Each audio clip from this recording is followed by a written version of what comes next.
1 on the season. Thank you for joining us here. We are on our video stream on KLWN.com. If you're looking for the Free State game, that's over on 92.9 The Bull. If you're looking for the KU game, that's on KLWN and 105.9 KISS.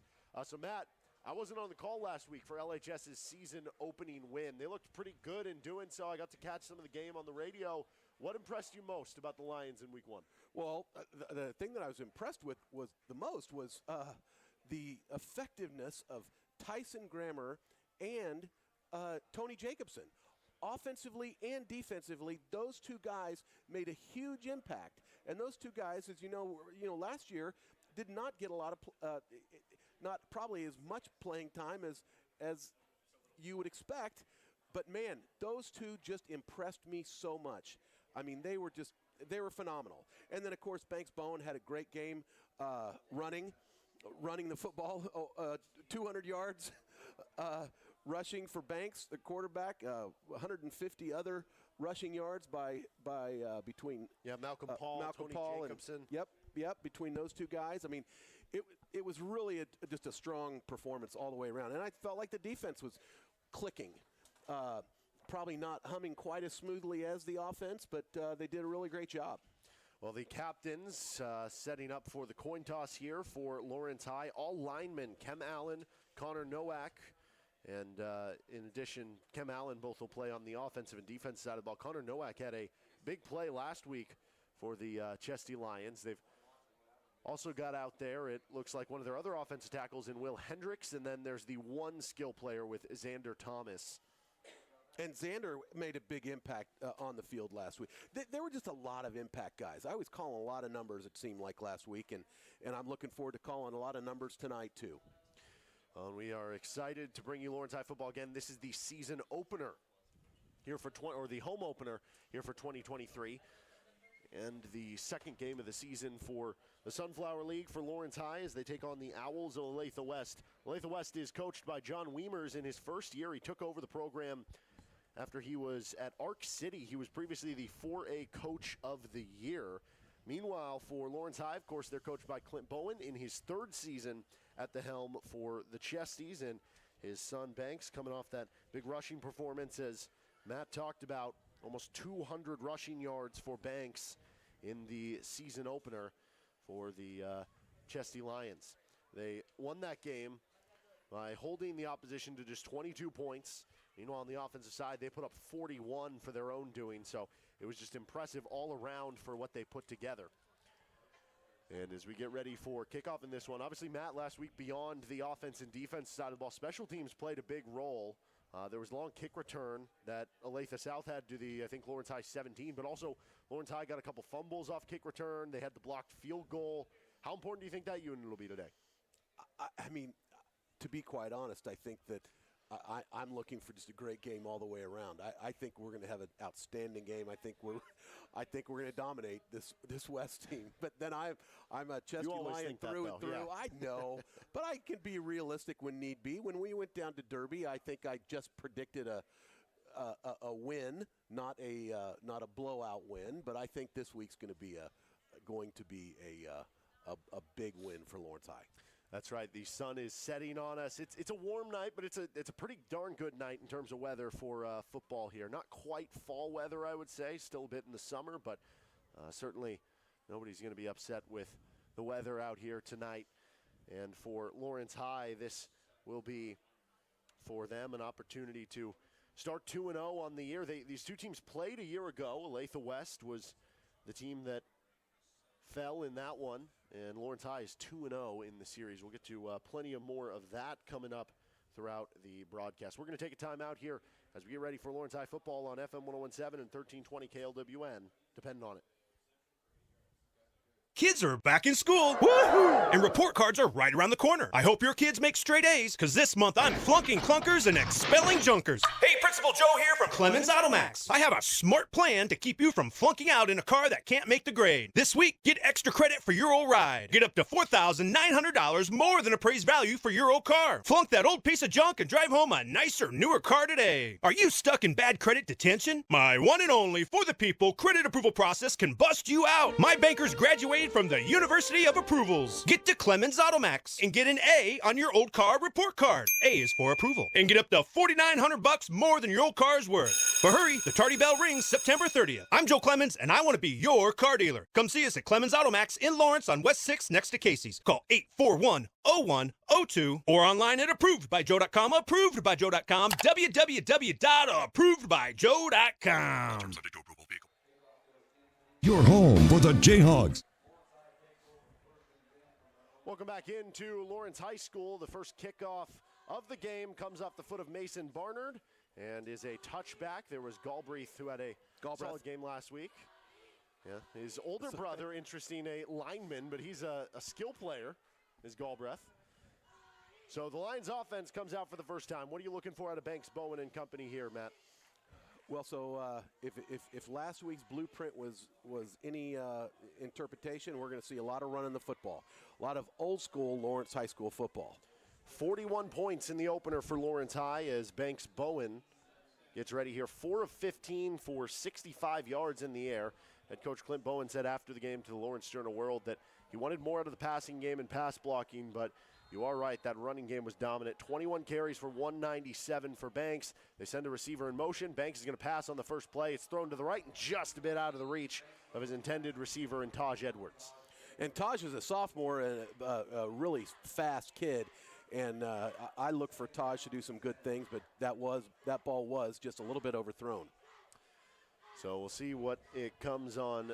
Second down here, 2nd and 10. Banks is a 6'3", 390-pound junior. He was on varsity last year as a sophomore and got a decent amount of playing time, rotated in at times at quarterback. High snap, quick throw to the right. This one's going to be caught out there by Jackson Becker. He'll work up across the 30. It's a first down for the Lions. And Jackson Becker, the sophomore, was very, very dominant as a freshman last year on the freshman team. He was able to come in and get a little bit of varsity playing time last year, and he's absolutely moved himself into a starting role this year. So coming out, it is 1st and 10 at the 32 officially from the right hash. Bowen going to give it up the middle. Here's the first carry of the game for Malcolm Paul. It'll go for 2 or 3 to the right, and that'll bring up 2nd down and 8.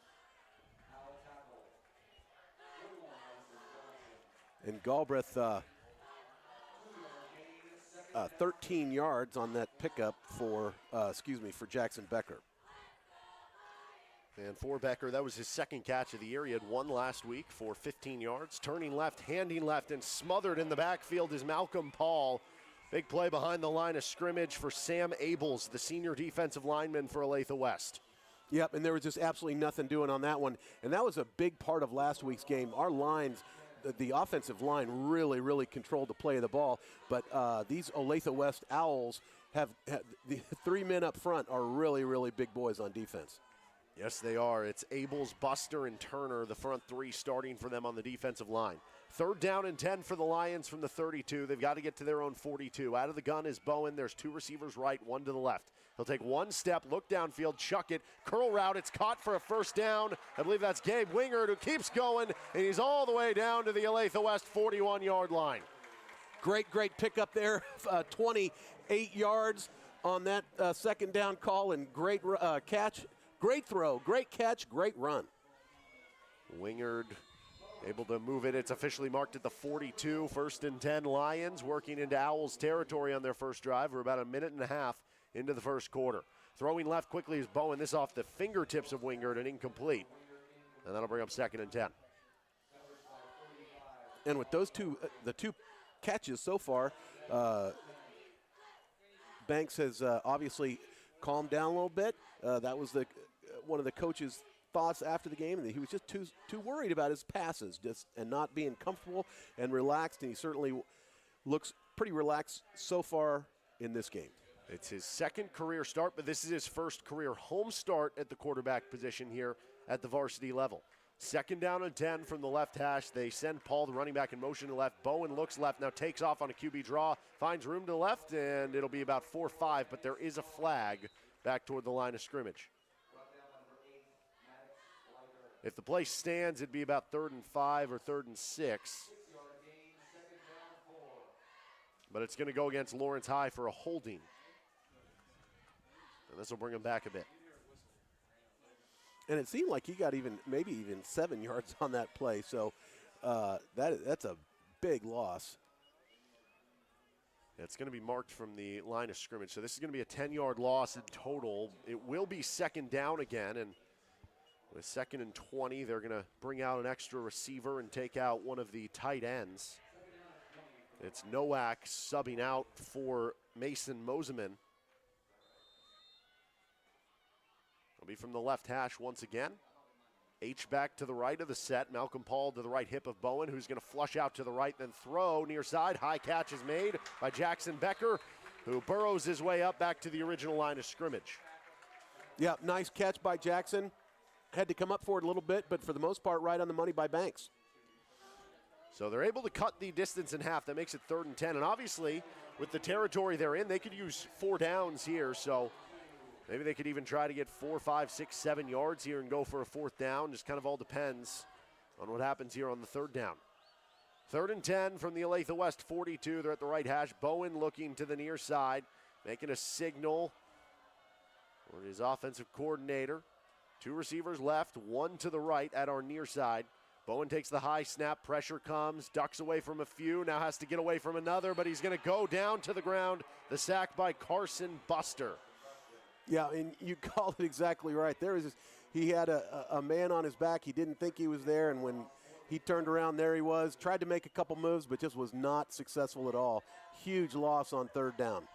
So it's going to be 4th down and about 20 yards to go, which is going to bring out the punting unit for Lawrence High. The good news is that they got a couple 1st downs there, switched the field position a bit, as the punt is going to be away by LHS. It'll take a hop inside the 20. Good little Lions roll there to about the 17-yard line. So again, no points on that first drive for LHS, but in the end, you switch the field position a bit, and now let's see what the Lions defense can do.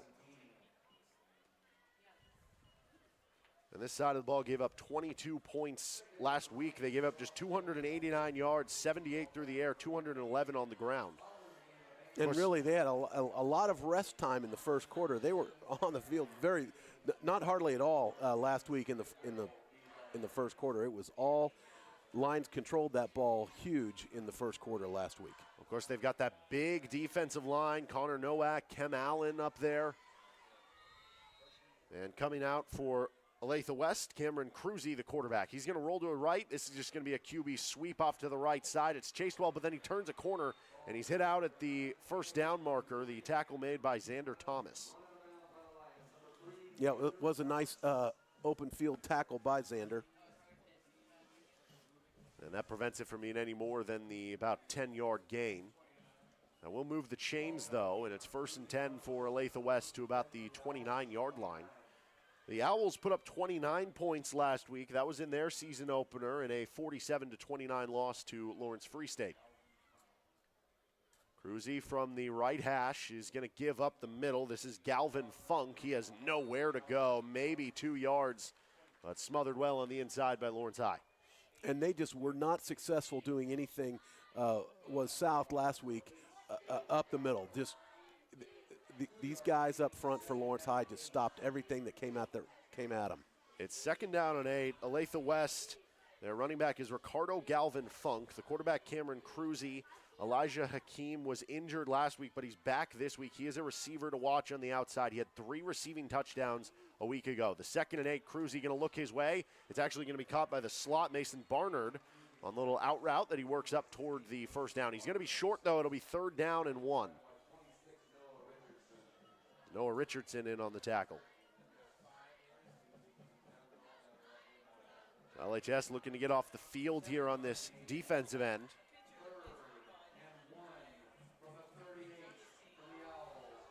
Last week, the big 3rd down here, a stop would be incredible for this defense. It's going to be a give up the middle. They had him at first, but he slips through a few tackles and works his way up to the 45.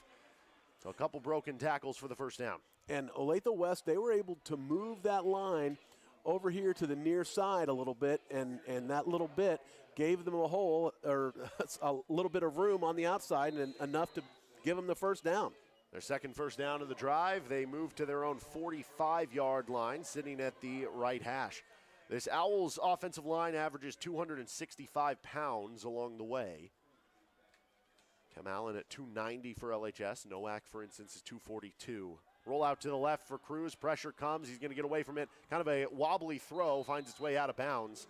It was intended for Braden Gillum. And Galbraith down there on the pressure, as well as Ben Marker. Now that line got in. Yeah, and actually the pressure on the wide receiver. That. Also, Andrew Nelson, who's up on that defensive line, is 5'10", 288 pounds. So the Lions feel like they have a really good level of play on the offensive and defensive line, and that can carry you in a lot of games over the course of the season. Second down and 10. Cruzy sends Barnard in motion from left to right. He's going to give it up the middle. Galvin Funk bouncing out to the left. Nowhere to go. Brought to the ground by a couple of Lions. No gain as Connor Nowak was trying to rip the ball away. Also, Josh Galbraith in on the tackle. Yeah, that's the kind of thing that Galbraith did a lot last week, and he loved that coming from a sophomore.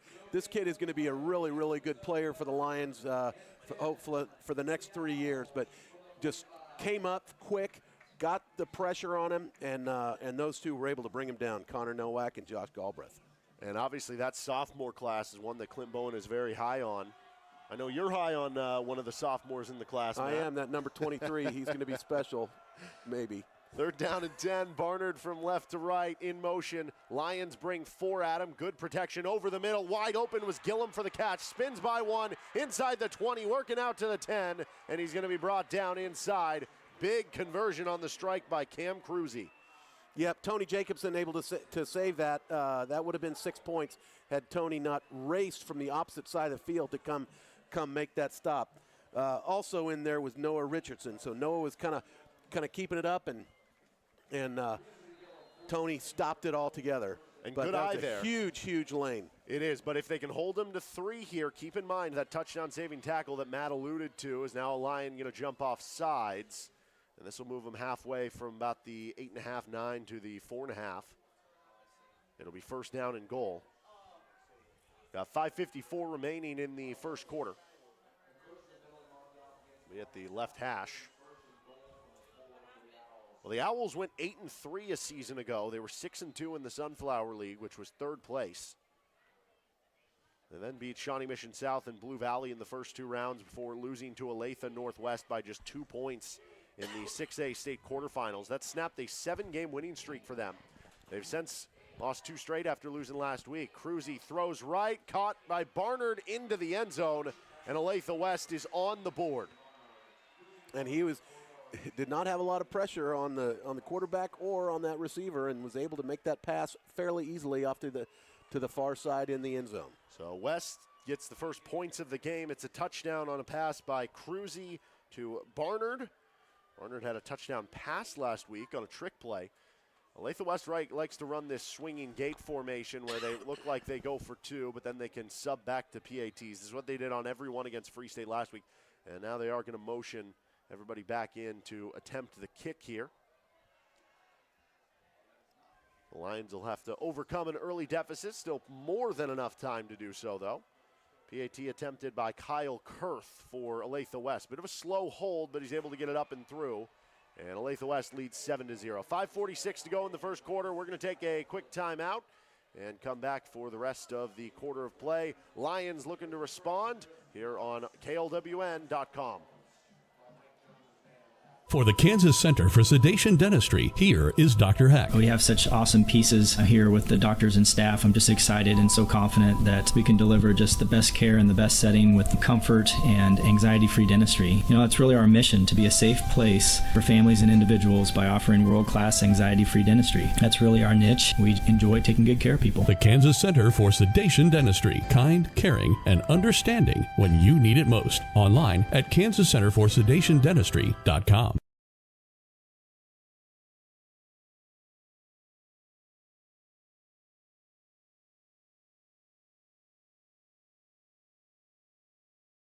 Kurt Gieser State Farm Agency understands the importance of being a member in the Lawrence community and supporting local. They also understand the importance Your of home for the Jayhawks, Lions, and Firebirds is FM 1017 and 1320 KLWN. Depend on it. 5:46 to go in the first quarter. The Owls leading 7-0 over the Chesty Lions, playing their home opener. And the kickoff is going to be returned this time at about the 14-yard line by the Lions. They'll bring it up near the 30-yard line. And nice little run back by Tony Jacobson there. Able just to follow a couple blockers up and pick up about 12 yards on that return. So 14-0, or excuse me, 7-0. And the Lions bring out their offense for the second time. Starting the drive on the 28-yard line. A solid field position, better than it was last, as they have to reset the play clock here. But Banks Bowen will come out. He hit a couple passes, so trying to find that kind of rhythm. But then got sacked on third down that led to that punt. And again, that was something Clinton Bowen wanted improved in this week, was the pass blocking. And certainly the jump you take from week 1 to week 2 is a very notable one, and one that he feels like his team can definitely undertake here. Banks taking his time, 5 seconds on the play clock. He's able to get an off-speed option. He's going to be brought down. The ball came out. Looks like he was able to cover back on top of it. It's gain of maybe a yard. And I don't know that they're going to give him that. Let's just see where the spot is. Yeah, it looks like nothing on the play. I mean, he was absolutely surrounded as soon as he took off. Just nothing doing there on that one. So now out of the shotgun, it's going to be 2nd down and 10 with his running back to his right in Paul. Actually make that Taj Edwards, who has rotated around. Haven't seen Jacobson in at running back just yet. The senior. Paul Jacobson combined for 21 carries last week. Bowen drops back, looking, now nowhere to go. Tries to step up, evades one sack potentially, but then the next one's going to get him. Looks like they whistled him down anyway before they got him with the knee to the ground, but Olathe West able to get there with number 51, Gray Mouthett. And that was absolutely, these kind of thing was not a problem last week. The one sack that he almost had, he was able to get the ball off to Kim Allen, and Kim Allen had a little 5-yard gain on the play. So this is going to be 3rd down and a mile. 3rd and 17 for the Lions from their own 21-yard line. They've got to get to their 38. Out of shotgun for Banks Bowen. Olathe West brings 4 players. He steps into the pocket. He's going to take off and try to run for it himself. Gets to the outside, breaks one, works toward the 1st down marker, and he's got the 1st down. Makes up all those yards he lost and added 11 more. Nice work by Banks to get that 1st down. And whoa, look at this. Looks like the official is marking him short at the 37. Oh, my. I thought sure he had it. It sure did look to me that he crossed, put the ball on this side of the 1st down marker, but does not. Let's see what coach is going to do. And in comes Tyson Grammer. Looks like he might be punting. Although Tyson's a quarterback, look for the fake here. There. Yeah, 4th down and 1. It looks like they're just going to use Grammer in maybe a trick play or as an H-back. 4th down and 1. They're going to snap it, give it off up the middle. It's going to be a 1st down and more. Taj Edwards carrying a defender. Actually make that Malcolm Paul across the 50-yard line. 1st down, Lions. Great pickup by Paul, 12 yards. That makes that transfer worth it right there. Yes, it does. So, unfortunate spot, but the Lions able to overcome it themselves with a 1st down in the end. And they're in Olathe West territory for the 2nd time, now at the 49-yard line with a new set of downs. Paul is a 6'2", 214-pound senior back. He is tough to bring down, got good size at the running back position as Bowen looking to the sideline. It's out of a pistol set. The lone receiver to the left is Gabe Wingard. The lone receiver 4 seconds on the play clock. Near side is Becker and 2 match 2, point. 1. That He's might not be a gonna flag. get it off. We'll see if the coaching staff, they used the timeout. We're going to take a 30-second break with them. 3:31 to go in the first quarter. Olathe West 7, Lawrence High 0 on KLWN.com. Sigler Pharmacy, Lawrence's hometown pharmacy since 2005, now has a 3rd location in Lawrence. Sigler has merged with Medical Arts Pharmacy at 346 Main. Sigler and Medical Arts founders share the same philosophy in taking unmatched care of their customers with total dedication for the Lawrence community. Transfer your prescriptions to a Sigler Pharmacy and get a free pair of medical support socks while supplies last. Check out all their services and locations at SiglerPharmacy.com. Your home for the Jayhawks, Lions, and Firebirds is FM 1017 and 1320 KLWN. Depend on it. So LHS got into West territory to open up the game, had to punt. West went down, got a touchdown after a big 3rd and 10 conversion. And now the Lions are traveling into Olathe West territory, trying to tie the score. 3.5 to go in the first quarter. With Matt Llewellyn, I'm Derek Johnson here on our KLWN broadcast. This is KLWN.com as we have our video feeds started up, our internal house video feeds. This was our debut game from that standpoint. So Banks Bowen going to come out of the shotgun after the first time out used by the Lions. They have 2 remaining, West with all 3. Paul in at running back. Paul had that nice 4th and 1 pickup. One single high safety they're going to give off to Paul, and he's going to have nowhere to go to the left. Tackle made in the backfield by Sam Abels. We've called his name a couple times now. And I tell you, this Owl defense is pretty stout. Yep. Much bigger than the Olathe South guys were last week. Yeah, that front is wreaking havoc in the early going of this game. It's a loss of 3 yards, 2nd and 13. Paul remains the running back. It's out of a pistol set for Bowen. H-back to the left. They'll give up the middle to Paul, who finds a bit of a crease and gets a solid gain of 7 to the 45. Looks like they're going to mark him about a yard shy of that. I think we're getting jibbed on a little spottage here. The Matt. referees appear to be a little stingy on the where they're placing the ball for Lawrence High. That'll be 3rd down and 7. From the Olathe West 46. They've got to get to the 39. Lions last week had over 400 yards of total offense, 65 in the air, 338 on the ground. Play action for Bowen, looks downfield, taking a deep shot, looking for Winger, just a bit overthrown. Oh, and it was, and really, I just, no idea if that was overthrown or Winger just took a little off. I don't know, but boy, I tell you, that was a close one, and you can't say anything bad about Banks on that one. I think he probably put it right about where he thought he was going to be. Well, it's now 4th and 7, and this is decision time for Lawrence High. They could punt it, try to pin him deep, or they could go for it. Looks like they're going to keep the offense on the field. Bowen out of the shotgun, standing just barely on his side of the field. He'll take the snap. He's going to roll out right. Containment pushes him back toward the middle. Now he's dancing around. He's sacked. Brought down by Maddox Liker. And I'll tell you, that Liker, he must have glue, super glue on those hands, because he was just able to get a hand on his leg and bring him down. And that's kind of what his Banks' tackles have looked like tonight. It's just been solid tackling by the Owls. Yeah, and it appears that the Owls are putting a heavy, containment on the outside, that they're telling the defensive ends, just worry about trying to avoid him scrambling, and then we'll try to get him to run into it. So Olathe West with good field position. We'll see if the LHS defense can get some momentum back. 1st and 10 at the 45 of the Lions for the Owls. There's 2:10 to go in the first quarter.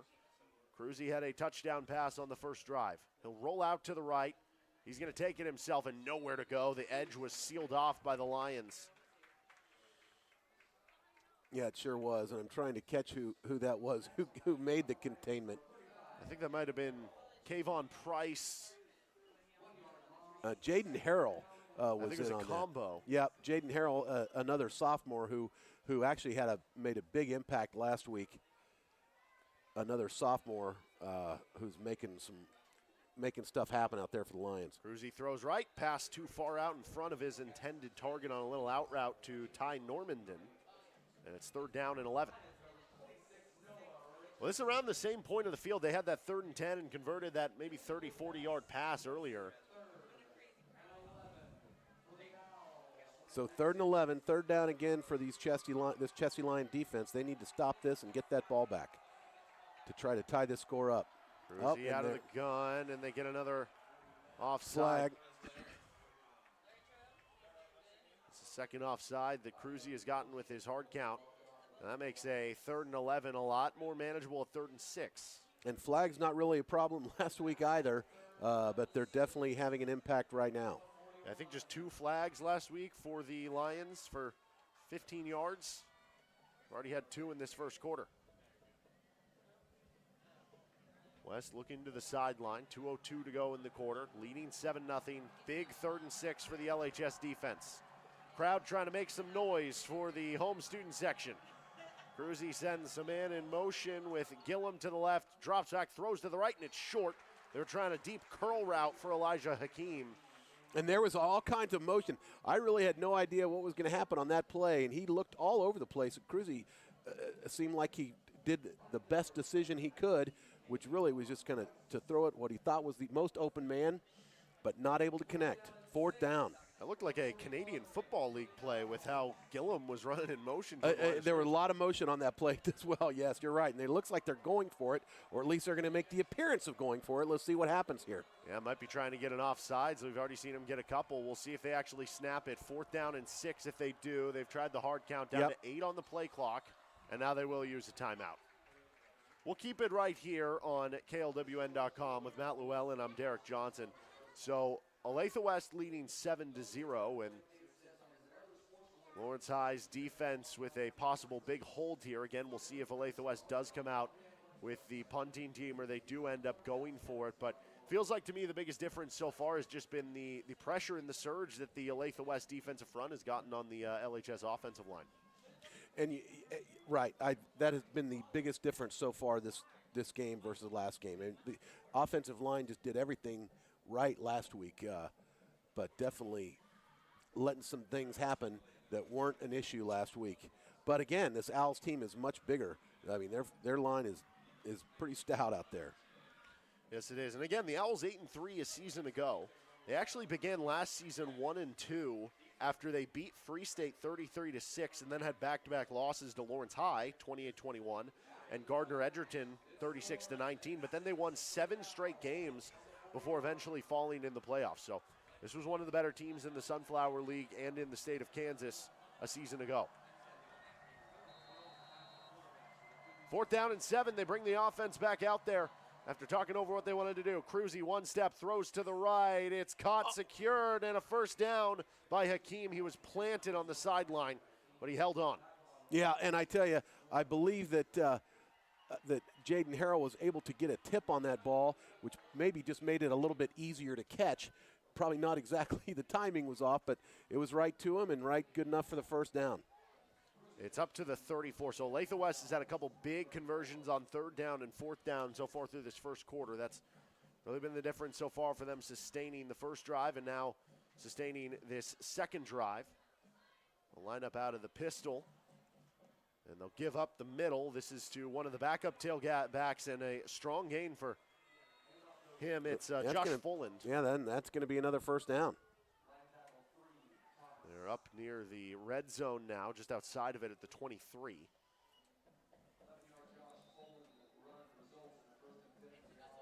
So Fulland, his first carry of the game. He's listed as a tight end. They had him in there as a running back, and he stays out on the field. 1st and 10 from the Lions' 23-yard line. Clock is leaked under a minute and a half to go in the first quarter. Cruzy will line up under center. This is the first time we've seen this today. They're going to send Barnard in motion, and he's going to bootleg out to the left, toss it downfield just out of the reach of Hakeem. And Tony Jacobson hot on his trail, but had that ball been thrown a little bit with a little less oomph, that might have been 6 points. Because although Tony's a speedster, he might have been able to pull him down, but he definitely had the lead on him. Yeah, Elijah Hakeem last week, 5 catches for 120 yards and 3 touchdowns. He got hurt at one point. He only played 1 drive in the second half, and that's when things kind of got away from Olathe West. He is a difference maker on the outside. Caught that big 4th down pass. It is now 2nd down and 10.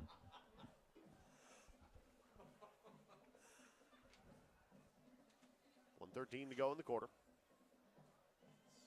Cruzy completed 47% of his passes a week ago against the Firebirds defense. He'll drop back here, throw to the left. It's completed on the near side to one of his tight ends, and then good gang tackling by the Lions, but it is a strong gain on the play on the pass to Ty Normandin.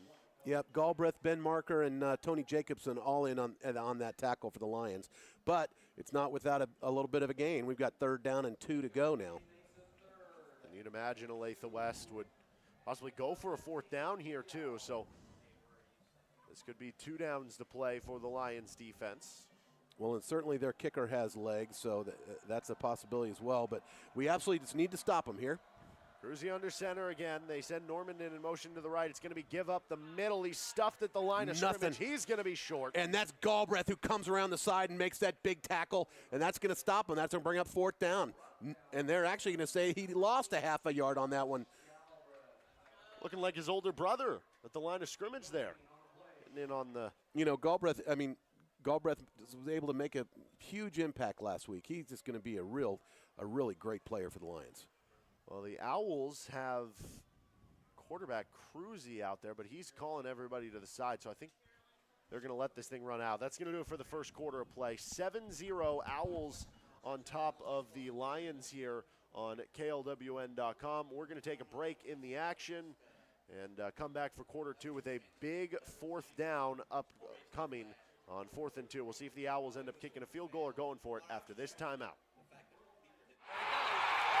And just like that, it all comes down to this. 4th and goal. Matt, take yourself inside the huddle. What play are you calling? I'm saying, let's go to 23rd Street Brewery. Right now? Yeah. It's the biggest play of the game. No better time than that. There's no better spot to watch football than 23rd Street Brewery. We've got the Lions, the Firebirds, of course the Jayhawks, and all the NFL action. Well, we better get out of here fast to catch the ending of the game. Dibs on the Haney turkey stack. That's the 23rd Street Brewery, corner of Clinton Parkway and Castle. Kurt Gieser State Farm Agency understands the importance of being a member in the Lawrence community and supporting local. They also understand the importance of supporting you in Lawrence, whether it's through the peace of mind you get with insurance or helping you with any financial questions or needs. Just like this high school broadcast, Kurt Gieser State Farm Agency will tackle any issues you need covered. Give Kurt and his team a call at 785-843-0003 or visit them online at www.kurtinsures.com. Your home for the Jayhawks, Lions, and Firebirds is FM 1017 and 1320 KLWN. Depend on it. Welcome back into KLWN.com with Matt Llewellyn. I'm Derek Johnson. Olathe West 7, Lawrence High 0 as we begin the second quarter of action. And the Owls are facing a 4th and 2. They are going to go for it. Already converted a 4th down earlier on this drive. Cruzy will be under center. He's got Josh Fullen behind him. They send Normandin in motion. They fake it. Then there's going to be pressure. Throws it out to the near side. Caught by Normandin. He's going to be planted right near the line to gain, but I think he had just enough. Yep. That'll be enough for that 1st down. And it was, it was actually a really good play on the Lions. Just picked up 2 on that, and it was a very well-designed play, but the Lions were able to come up and stop him without gaining more than that. Yeah, so it'll be 1st down, their second 4th down conversion of this drive. And it's 1st down and 10 from the 12. Now give up the middle to Fullen, splits a bit of a gap, where he's going to be brought down at about the 7. I think that was Connor Nowak in on the tackle. Gain of 4 officially.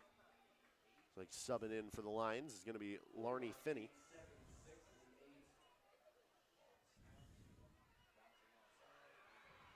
And the run to the left, tripped up, Fulland. And short of the 1st down. Another 3rd and short. Lions last time on 3rd and short held them strong. And they are running these plays pretty darn quick. Yeah, they are. They're getting up to the line. Cruzy again under center. Fulland remains the lone running back. He's going to turn left, give up the middle. Fulland bouncing to the middle. He's hit forward. They're going to mark him about half a yard short of the goal line. It is a 1st down, though. Now 1st and goal.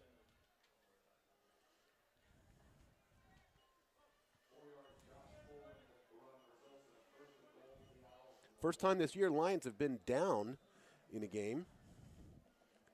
And trailing at the end of the 1st quarter. Cruzy will line up again under center. Fullen staying out there this drive. A running back. They've got 3 receivers bunched to the left. QB sneaks straight up the middle. And getting in for the touchdown is Cameron Cruzy. So he's got a rushing touchdown to go with a passing touchdown, as Olathe West will expand their lead to 13-0. 10:26 to go in the second quarter.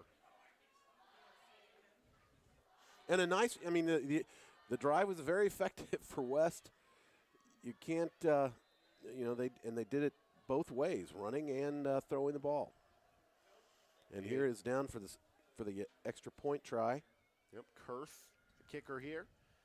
It is first PAT. He looked pretty good in doing so. This one, again, plenty of leg and through the uprights. Olathe West 14, Lawrence High 0. 10:26 to go in the first half. We're going to take a quick 30-second timeout on KLWN.com.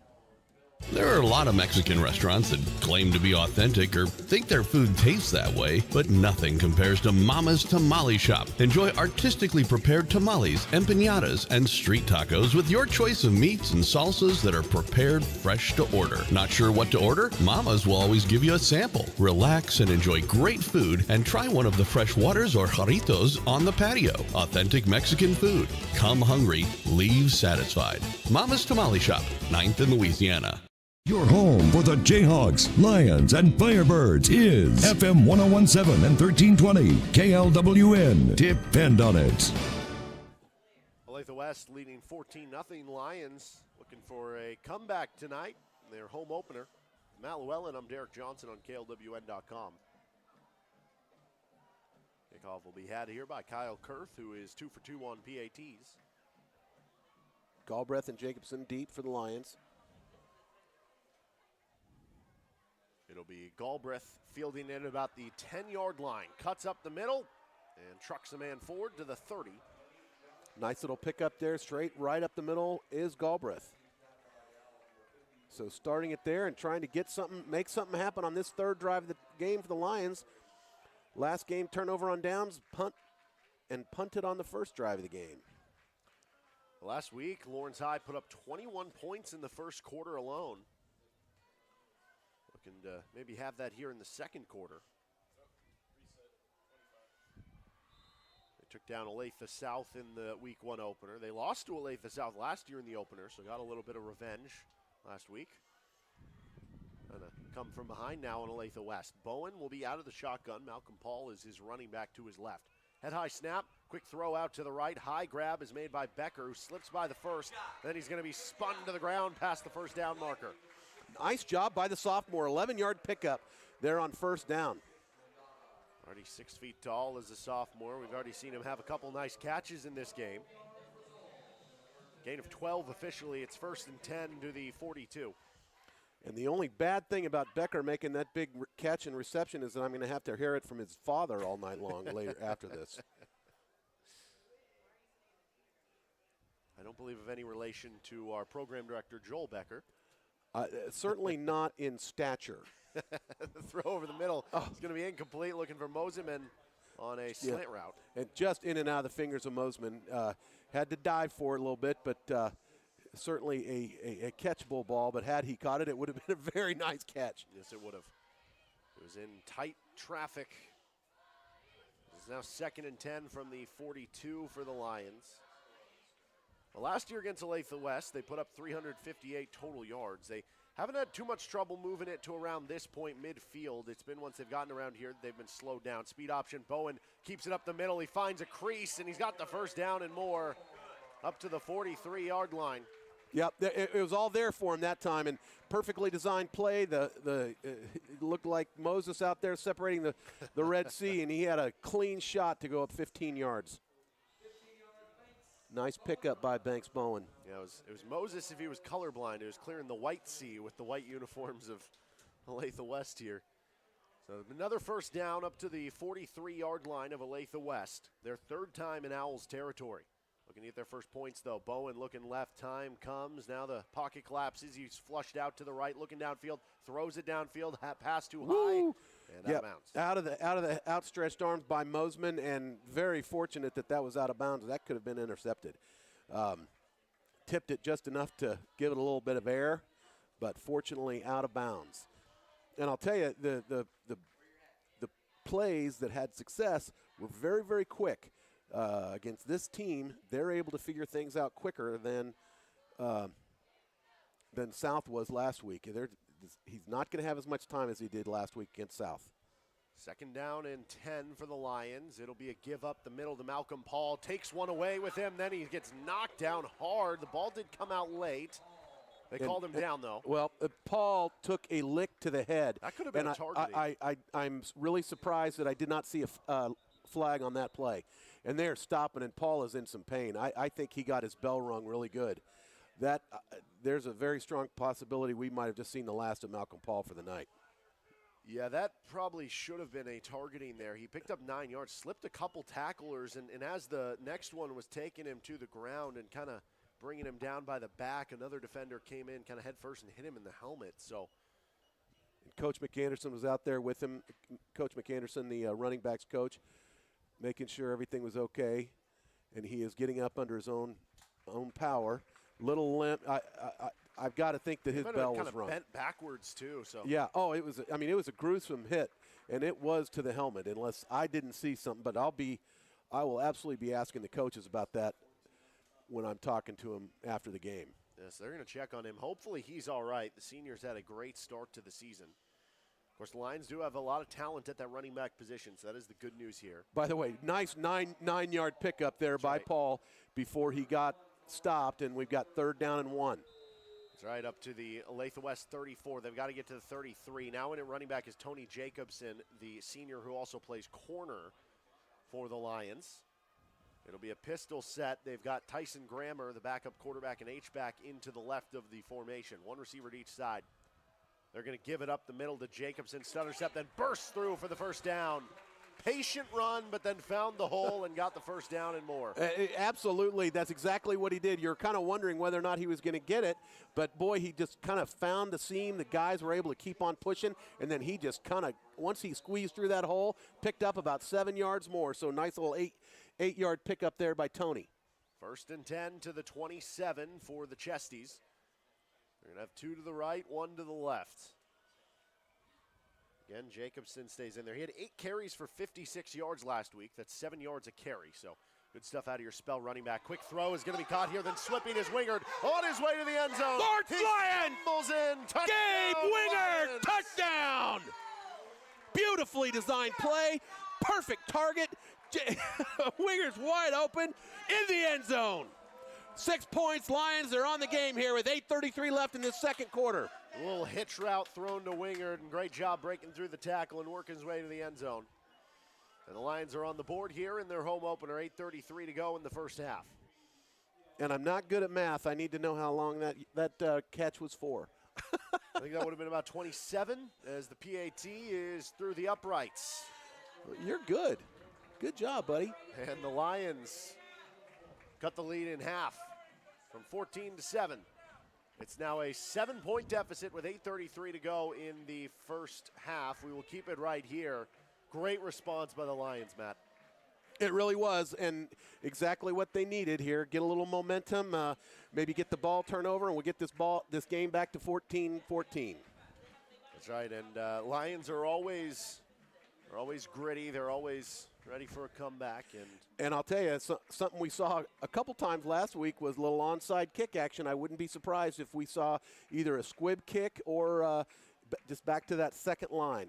And they actually they spend a lot of time in practice working on that play. So I wouldn't be surprised to see a little razzle-dazzle here, even though Andre has really got a really good leg. I think that Andre could put it through the end zone if they gave him that green light. That's Andre Lafort, by the way, who kicked that PAT. He is the kicker here, the junior, 5'10", 160 pounds, kicker and punter.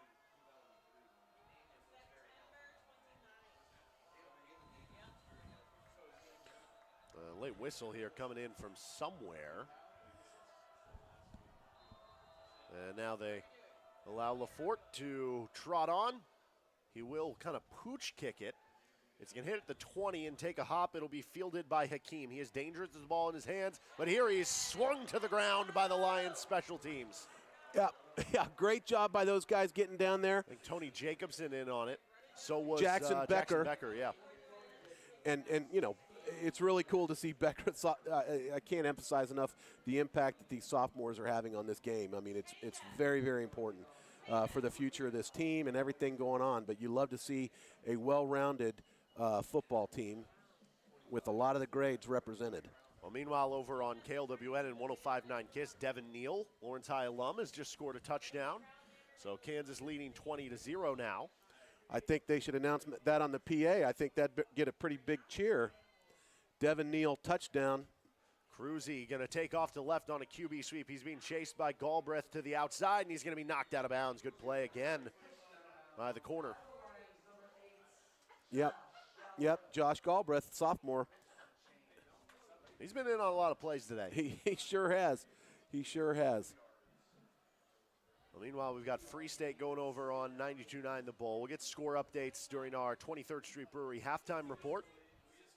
And we're also going to be talking to the athletic director for Lawrence High, Mike Gilman. That's right. Looking forward to that.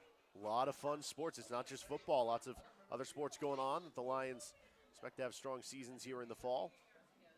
2nd down and 6. Dropping back, Cruzy, quick throw to the left. Hakeem bobbles, eventually catches. Actually make that Tevin Gassaway, big-bodied receiver. He did catch, but because of the bobble, may have lost an extra yard. So it'll be 3rd down and medium. And good containment there by the Lions. Yeah, Gassaway at 6'3", did a good job holding on to it, but you're right. It was a secure tackle by the Lions to not prevent any yards after catch.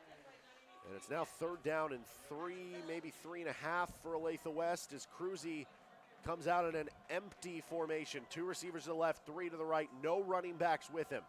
He's going to take a quick 3-step drop, throw over the middle, downfield, overthrown and incomplete. It was almost actually intercepted by Xander Thomas. Yeah, and I believe it might have been tipped down there by a Lion. Yeah, maybe at that second level. It was either overthrown for the intermediate or underthrown for the deep guy. It was kind of in between. It is 4th and 3. They're keeping the offense out there. They're 2 for 2 on 4th down conversions. And now we're going to get a timeout. Actually, no, they're going to reset the play clock. 7:35 to go in the half. This is a big 4th down if West goes for it, because if LHS stops them, they're going to have all the momentum. They just scored a touchdown. They take over with great field position. But Cruzy's had a lot of luck here on 4th down. Let's see what happens here. He has. 4th down and 3. Out of the gun, fakes it.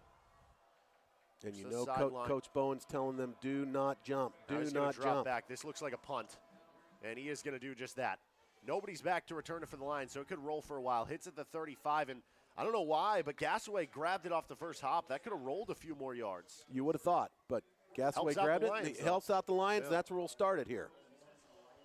I think their field position has gotten slightly better every drive, man. I think it went from like the 25 to the 28 to the 30. Now they're at the 33, so maybe by the end of this game, they're going to be starting at the 40. That's what I'm hoping. That is what I'm hoping. I'm hoping actually just to get down in the end zone again. That's right. So the Lions get their first touchdown of the game last drive. They get it back, 3 and out. Good job by the Lions defense, and they'll have 1st and 10 at their own 33. From the left hash. Thanks, Bowen, the junior quarterback. Makes 1 step, throws quickly. It's caught on the run. Wingard, another big reception, and he's brought down across the 50 for a 1st down. What a great catch and throw again. Gabe Wingard picks up, we'll call it 17, 18 yards, 19 yards there on 1st down. Gabe Wingard. He had 1 catch for 15 last week. He is well past that today. He's got multiple catches, including that last touchdown. Now he gets this drive started. Give up the middle, and it is a loss of yards on the run by Jacobson. Good job holding on to the ball, though. It'll be a loss of 2 yards, and 2nd and 12.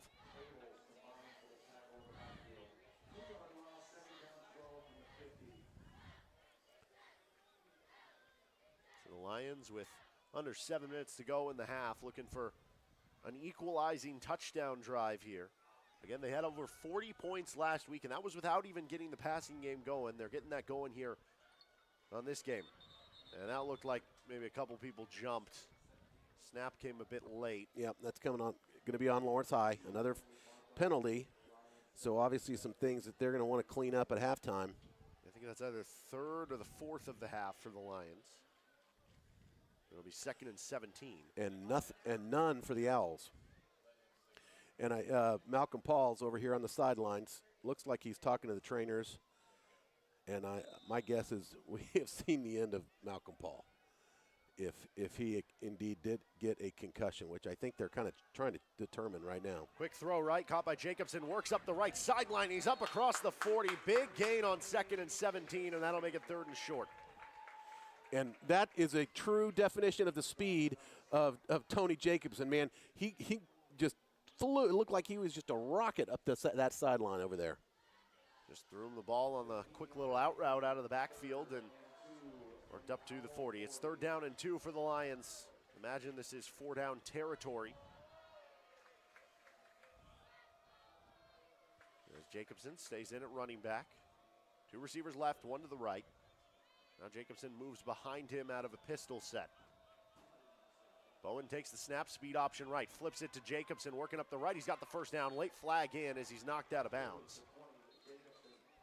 And flag thrown in the direction of, on the sidelines, off to the side there where Jacobson was running.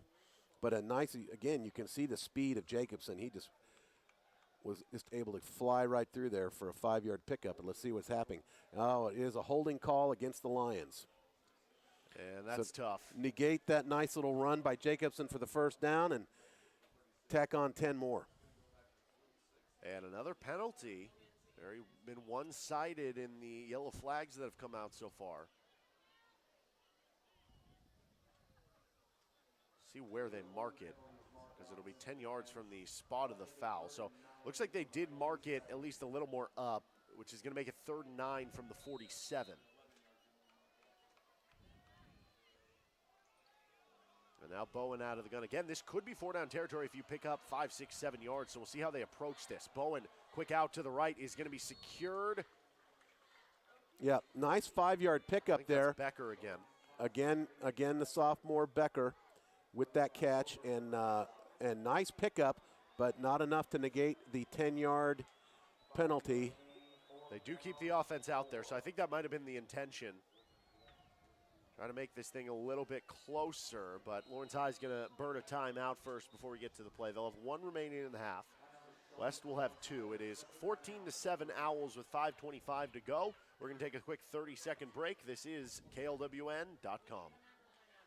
Home of the Flint Hills is just that, home. When finding a senior living community for you or your loved one, it's important to find a place that feels welcoming, safe, and most importantly, like home. Home of the Flint Hills is progressive aging in place in a home-like family environment with care and assistance for living well while enjoying yourself. The new home in Silver Lake is a ranch-style home on the edge of town with a few openings still available. HomeoftheFlintHills.com, the best-kept secret in senior living. Your home for the Jayhawks, Lions, and Firebirds is FM 1017 and 1320 KLWN. Depend on it. Back in KLWN.com with Matt Llewellyn. I'm Derek Johnson here as we get ready for a big 4th down and 4. 5:25 to go. It is 14-7 Owls. Lions. And we've got Lawrence High royalty in the booth here. Noah Kirk and my good buddy. What's his name? Who's that running back that ran all over the field? I feel like Hank. Here's Bowen, finds an opening, and he got the 1st down and more. Over to the 31-yard line. The Lions move the chains on 4th down. And that's Braden Heck I'm talking about who's showing up here in the booth. And Braden had to be pretty proud of that run, huh? Pretty nice little run there. I bet just like you out there. Well, maybe we'll give Braden some trivia, see if he knows how many rushing yards he had against West last year. Bowen off the left hash. I'll be on the call of Braden's game tomorrow for Baker. It'll be a fun one. Obviously, Truman Julesgaard, the starting quarterback there, and they've got all sorts of Lions littered throughout the roster. Actually, Darian Lewis is one of the coaches for Lawrence High now, as a former Baker tight end. Here's Bowen dropping back, looks over the middle, takes off up the middle. He's going to work out to the sideline and stiff arm a player as he goes out about the 25. Looks like pick up they can give him about 6 yards on that gain. Well, do you know the answer to that, Matt? How many rushing yards did Braden have last year against Olathe West? Well, I'm going to, Braden was good for usually over 50 every game. So 57 is the correct 57. answer. Okay, see, I know what I'm talking about. Braden, maybe a little bit. And John Ely also is a Baker alum, just so you know, one of the coaches here at Lawrence High School. John Ely now is the lineman coach here for Lawrence High School. 2nd down and 5. Going to get a whistle. Play clock was expiring, and LHS is going to use their final timeout. We'll take another 30-second break with them. This is KLWN.com. Your quarterback getting sacked is about as disruptive as flooding, fire damage, or mold-infested walls to your home or business. Get up off the turf and go for the end zone with Rainbow Restoration, locally owned with over 20 years of experience. They can help you with any water, fire, and mold cleanup with their IICRC certified technicians, free assessments, and local experts to help you from start to finish. Call Rainbow Restoration to solve your home disaster at 785-371-2400 and get your phone call answered by a real human instead of an answering service. KLWN Lawrence, K269TV Lawrence. Your home for the Jayhawks, Lions, and Firebirds is FM 1017 and 1320. KLWN. Depend on it. 2nd down and 5 as we come back from break with Matt Llewellyn. I'm Derek Johnson. 4:47 to go in the first half, 14-7. The edge for Olathe West. Lions with the ball, though, right outside the red zone. And a whistle blown. This is going to be a false start, which actually might be a good thing for the Lions because they had a player coming in motion with Mason Mosman who hit the ball as it was being snapped. Yeah, absolutely. A little bit of, after the timeout, you don't like to see misdirection on the offensive side, but we certainly did on that one. Another penalty. That's about a handful this half. I mean, if not more, it's just it's really not. The penalty situation is racking up for the Lions. This is not good. Sure, that'll be addressed by Clint Bowen and staff at the halftime break. Bowen, hey, look who's back out there, running back, Matt. Malcolm Paul. He goes out in motion as Bowen going to take a QB power, sidesteps one, then he's going to be twisted around, spinning forward up toward the 20-yard line. He's going to be right near that first down marker. And of course, they're going to mark him short. It really wouldn't matter. This has been the referee's call all night long. But that's how Bowen can be. I mean, that's where his skill level. How many times did he twist around? 4 or 5 different times he twisted around and got out of those tackles. And these Olathe West guys have really been tackling great tonight, but not on that one. Banks able to get away from probably 3 or 4 different guys. 3rd down and 1 for the Lions, sitting at the 22-yard line of Olathe West. Clock's going to run to under 4 minutes in the half. As this play gets going, Bowen, QB draw to the left, 1st down and more. There's an opening, cuts through, headed toward red, powers forward, in for the touchdown. Banks touchdown, Bowen. Banks Bowen. And how about this? All right, so Banks gets credited for the touchdown, but there was a Lion that came up late and hit that pile forward to actually push the scrum over. But no, they're kind of having a discussion right now. Yeah, I wonder if they're going to call him down at the 1. It looked like he was in, but again, as Matt, you joked about, this has been the call all night. They've been a yard short on everything. I mean, that's just crazy. Everybody certainly on this side of the stadium thought that he got in. And it was all by the second effort. I was trying to catch the number of the Lion that came in and gave him that push at the end that really put him over into the end zone. But they could have, at that point, they could have been stopped. And coaches are hot right now because the players that are supposed to be in are not in. Well, it would be 1st and goal at the 1 if this is not a touchdown. And the officials are kind of talking things over. I wonder if they blew the play dead for forward progress, and that's what's going on here? It's crazy. There's just no question to me that ball crossed the goal line. And but again, I'm not down there. I don't know, but I can't wait to talk to the Lions players after that. You know, as a man, they're going to say that they got that touchdown. And it's too bad that we're talking about that instead of the great run by Banks Bowen. I mean, what just a great play. Banks got through the hole. I thought he needed to go in, but from from my vantage point, it looked very clear that he needed to cut in, but he cut the other way right at the time. So it is going to be at the 1. First and goal at the 1. So 14 yards on the pickup. A pistol set. Malcolm Paul, the running back. Paul will get the call up the middle, sheds a few. He dives forward. He is in, Matt. And you love that because he's come back from the injury. I didn't think we'd see him again, but he's in there for a touchdown to make this 13-14. PAT pending to tie it. 3:43 to go in the second quarter. PAT will be had by Andre Lafort. This to tie up this game.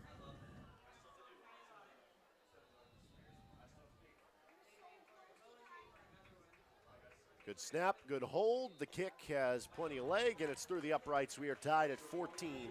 3:43 to go in the first half. We're going to take a break in the action. Lions coming down 2 scores to tie the game in the first half. This is LHS football on KLWN.com. Home of the Flint Hills is just that, home. When finding a senior living community for you or your loved one, it's important to find a place that feels welcoming, safe, and most importantly, like home. Home of the Flint Hills is progressive aging in place in a home-like family environment with care and assistance for living well while enjoying yourself. The new home in Silver Lake is a ranch-style home on the edge of town with a few openings still available. HomeoftheFlintHills.com, the best-kept secret in senior living. Your home for the Jayhawks, Lions, and Firebirds is FM 1017 and 1320 KLWN. Depend on it. Welcome back in, KLWN.com, our live video stream with Matt Llewellyn. I'm Derek Johnson. And 14-14 the score between Lawrence High and Olathe West. LHS won this matchup a year ago, 28-21. That was a crazy game. I don't know if you remember that one, Matt.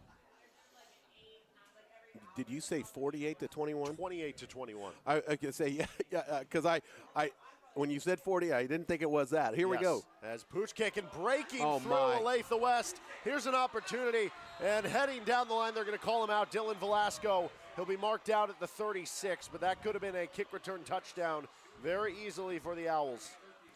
And I believe it was Andre Lafort who pushed him out just a little bit, thank goodness, because that would have been absolutely disastrous. And that's exactly what happened last week. Was able to find a hole through the middle and then fly up the field with no one behind him. So, way to go, Andre, for pushing that guy out of bounds.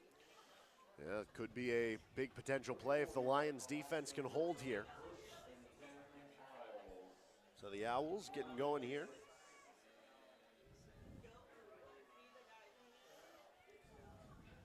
Well, in that game a season ago, the Lions had to hold off a last-minute drive by West, as here's a new running back in there getting the call with Caden Shepard up to the 35-yard line, only a gain of 1.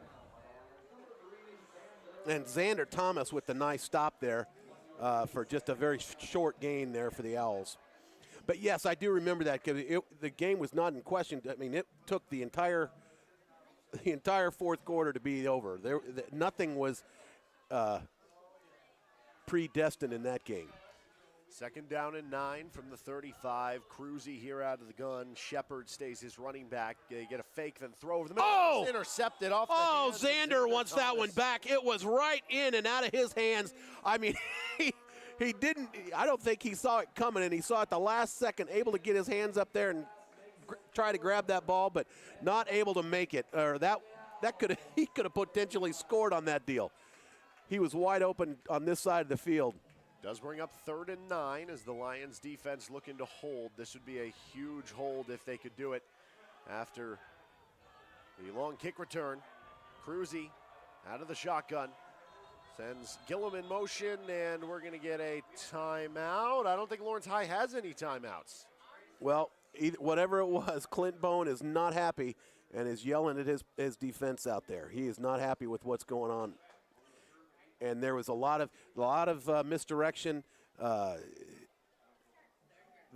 Galbraith, I'm not sure was in the right spot. Noah Richardson was trying to direct traffic, but then coach came out and he was not happy with something that Noah did. I'm not sure exactly what it was, but. And yeah, they are calling. Lawrence High was out of timeout, so they're calling them for a legal procedure. And this penalty is going to change this third down. I don't think Clint Bowen and the LHS defense know this yet. But that's a 5-yard penalty.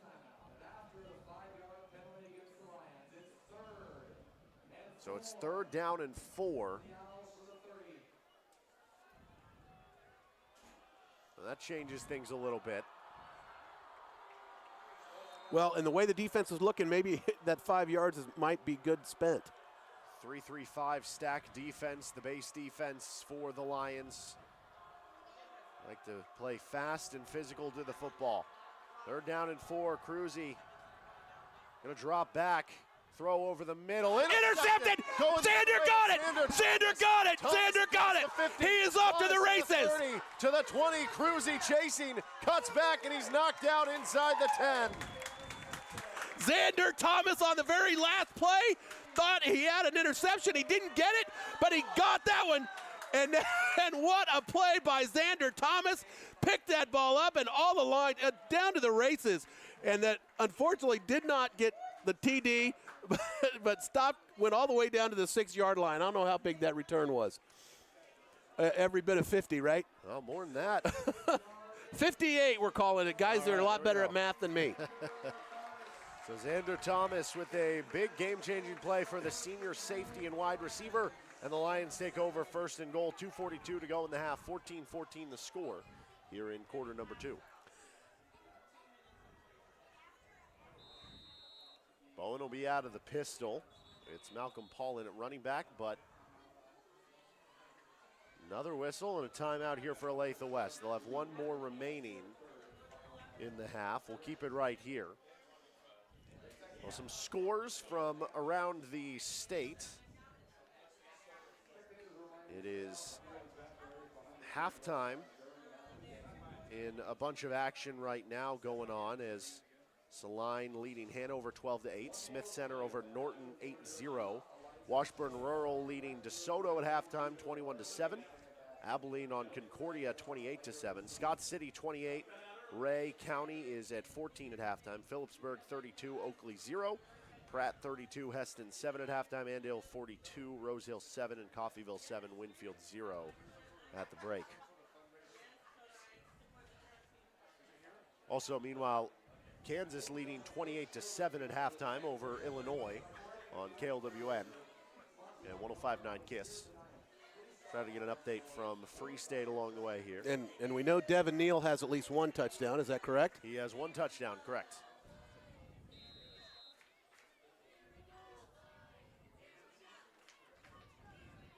And so Bowen will come out of the shotgun on this 1st and goal play from the 7. High snap, gets the handoff off. No, keeps it himself, and he's just going to walk into the end zone, hit kind of late at the goal line, and there's a rushing touchdown for Banks. And a shocker, you almost, for a second there, I thought the referee was going to call him short, but he was able to scamper into that end zone, no problem. Banks Bowen, touchdown. So the Lions have their first lead of the game. It comes with 2:36 to go in the first half.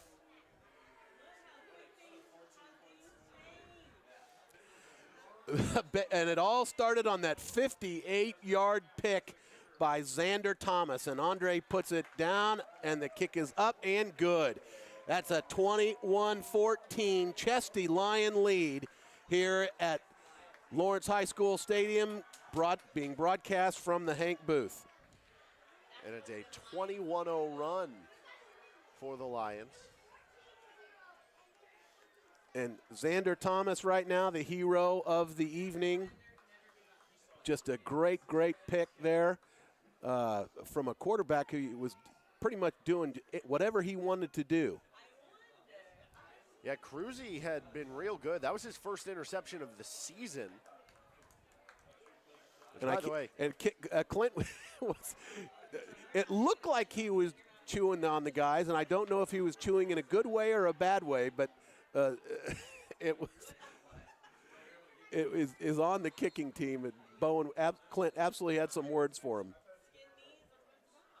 So quite the turnaround for the Lions. And all of the, well, I think I mentioned at the beginning of the quarter, Matt, LHS had 21 points in the first quarter last week. I think I said they'd love to do that here in the second quarter. They have. This is 21 points in the second quarter.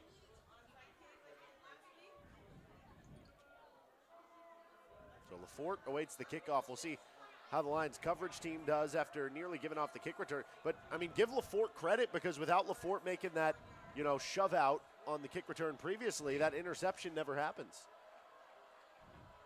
Here he's going to squib kick it. And it's going to take a few hops to the back. It's on the ground, finally picked up by Hakeem. He breaks one, then bounces to the right, cuts up the middle, breaks two, and he's finally brought down shy of the 40. Tackle was made over there by Noah Richardson. Yeah, and man, that really unfortunate, because he was down and he was able to get through there and come up and make a really, really big and nice run up to the 40. But Noah with the nice tackle to bring him down.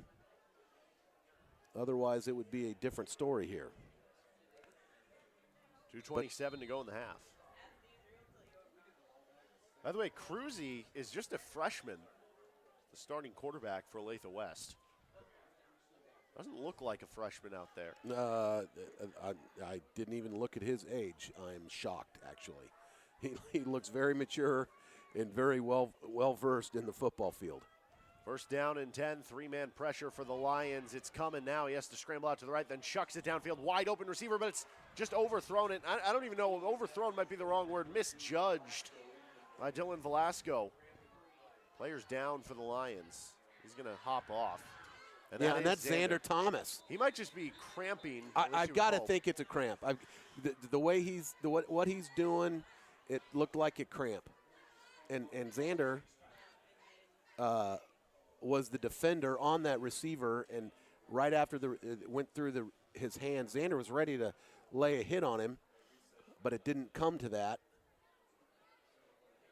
So he'll get checked on. But absolutely went down hard, and it appeared right away that it was a cramp. I would imagine that's exactly what it is. Xander will get some treatment and probably be back out there on the field.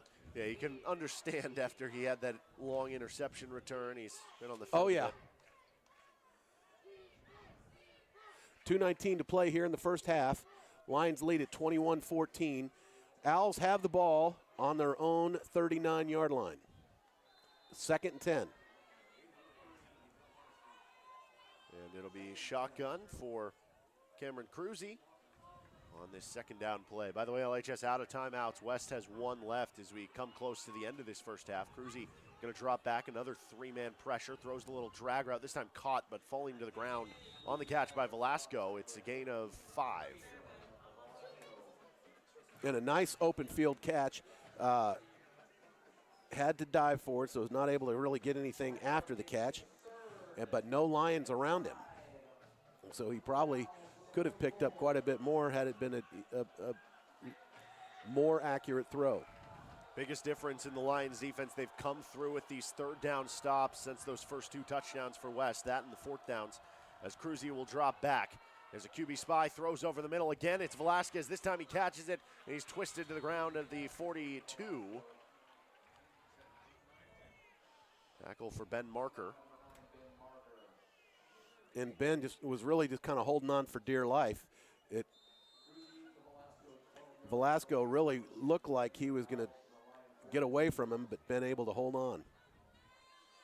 Well, first down and 10 to the 42 as West tries to operate a 2-minute drill toward the end of this first half. Cruzy drops back. 4 men come, throws to the left. Long throw is going to be incomplete, just a bit low and dropped. Would have been a tough grab for Gassaway at the sideline. So 1:19 left, second and 10. Owls in Lion territory at the 42-yard line. It's Ricardo Galvin Funk, the running back. 3 receivers left, 1 to the right. The lone to the right is Elijah Hakeem, who LHS has done a good job bracketing so far in this one. Give credit to Tony Jacobson, who's on as the corner in defense of him right now. Cruzy drops back. Pressure comes, throws it to Hakeem, dives and makes a grab. He is in bounds And Clint is No, they were saying hit the ground. Clint was absolutely calling that before the referee did, and it is an incomplete pass. As you said, I didn't, because everybody was moving like it was complete. The entire team was, but the referee absolutely called it incomplete, and they got it right. By the way, score update from the Free State football game where they're up 16-0 at halftime. They got things started with a safety, so both Lawrence schools trying to remain undefeated through the second week of the season. 3rd down and 10 from the 42. Cruzy at the right hash. Lions faithful gets loud. Takes a waist-high snap, fakes, pressure comes, throws over the middle, caught by Hakeem. He is blasted right at the line to gain. I think that was Galbraith. And I'll tell you what, Cruzy's going to remember that hit there. Devin Foster just put on a big-time hit on Cruzy right now. Oh, that. And he might be, I don't know if it's an injury or cramping. Maybe a cramp. They're going to stop it. Well, this is going to either cause a 10-second runoff or use a timeout, I think. 54.6 seconds left. Well, and I'll tell you, Devin Foster, he was all over Cruzy, and when just as he released that ball, just Devin Foster just put on a big hit on him, and he didn't go down immediately. Devin just put all his entire body weight on him, and it did 248 pounds, and it looked like he just kind of shuddered. So maybe at that point in time when but he got up, and now it does look like he was cramping, and it looks like that was a cramp as well. So we're going to probably have a new quarterback at least for one play. Yeah, Brady Hale comes in as the backup quarterback here, number 12 for Olathe West. So 54 seconds to go. 1st and 10 for the Owls. The clock will start as it has now.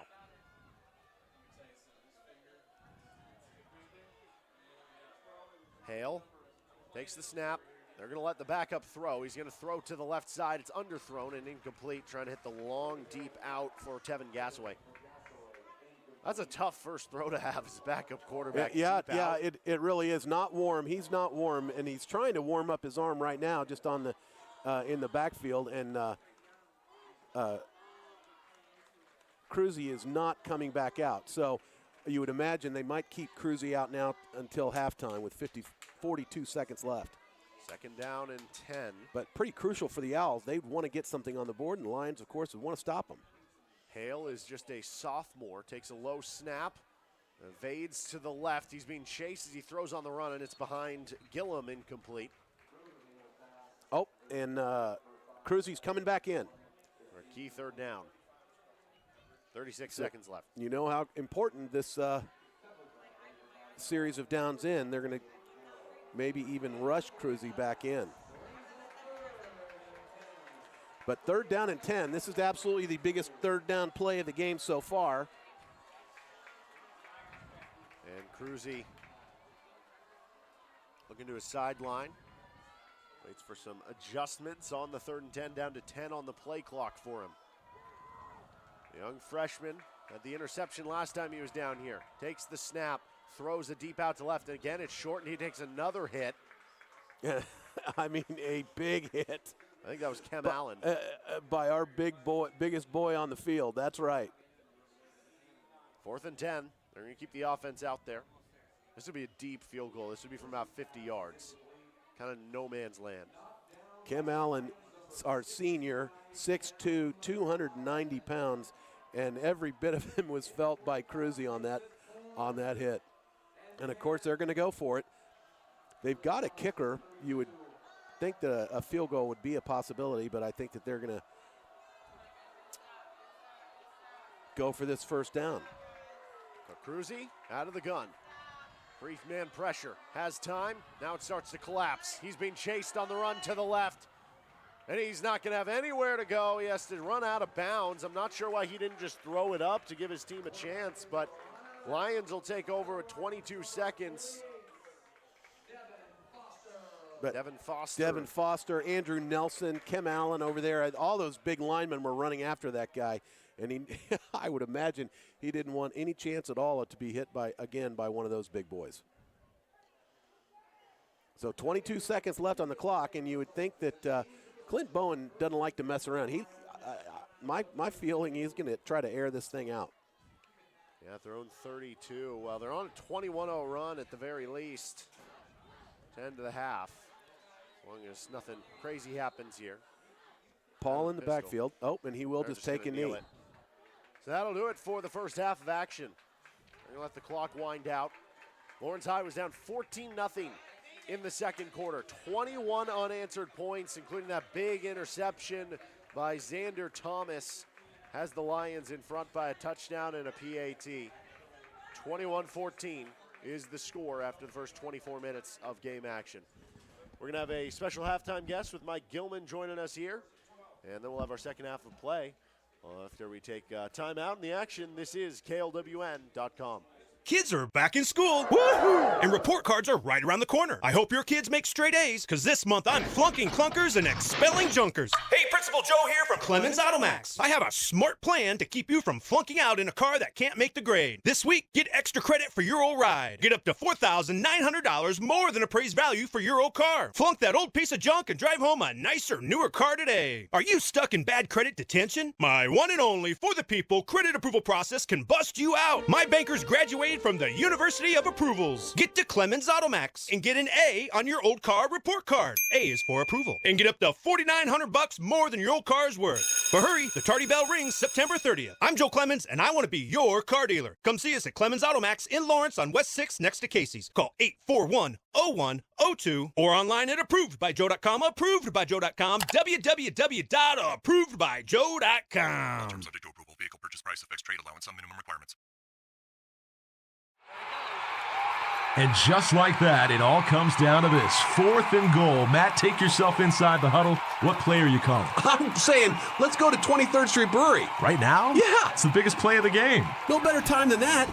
There's no better spot to watch football than 23rd Street Brewery. We've got the Lions, the Firebirds, of course the Jayhawks, and all the NFL action. Well, we better get out of here fast to catch the ending of the game. Dibs on the Haney turkey stack. That's the 23rd Street Brewery, corner of Clinton Parkway and Castle.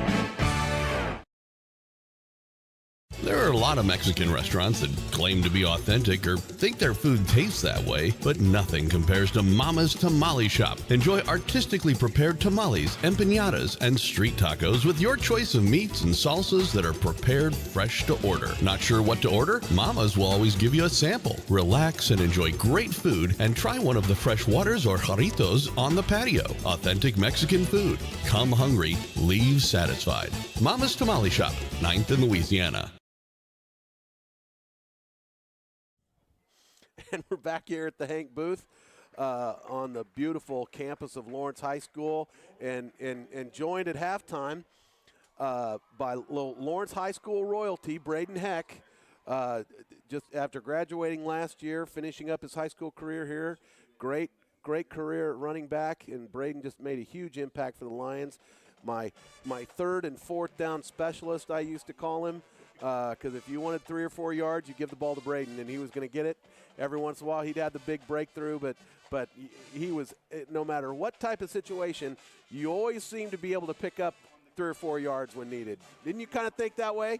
Yeah, I mean, pretty much when I knew I was getting the ball, I was like, I'm not, losing any yards. You're not losing any yards. I was making sure I was going either positive or right at the line of scrimmage. There was never, losing any yards. Well, that's awesome. Well, so.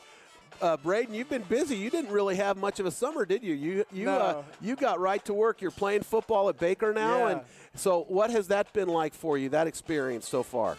It's a great experience so far right now. There's a lot more responsibility, obviously, when you go to college. Fall camp was really busy. We were waking up really early, getting home at night, just repeating it over and over for about 2 weeks straight. But it's been great. I mean, you get to meet a lot of new guys that come from all over the country. I've met some great guys in my grade and great guys above me in the class, and it's great. We got a good coach. So far, we're 1-0 right now, so that's good. And tomorrow we play Clark at I think 11, so that'll be pretty big. Wow. hoping to go 2-0 tomorrow. So Yeah. So and then of course, as we mentioned on the broadcast, Truman got the kind of unexpected call at quarterback. You weren't, Yeah. It wasn't really Truman Julesgaard again. Lawrence High School royalty, played quarterback, was a very important part of our team here at Lawrence High, and got the nod to go to Baker, and he played a lot of defense last year, but then this year turned around and all of a sudden he's the starting quarterback. Yeah, like you said, he was on defense at first, and then I think the coaches saw him better at the quarterback position because they were able to see like what he could do.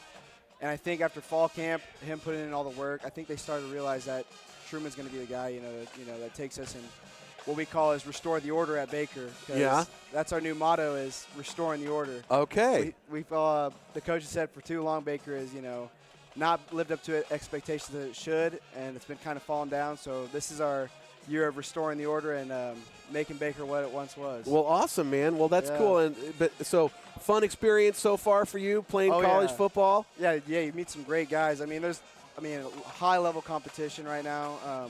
And you have a lot of guys on out for football. Yeah, don't we've you? got 130 guys on the roster right now, and I think that's more than KU from what I've heard. It's more than KU.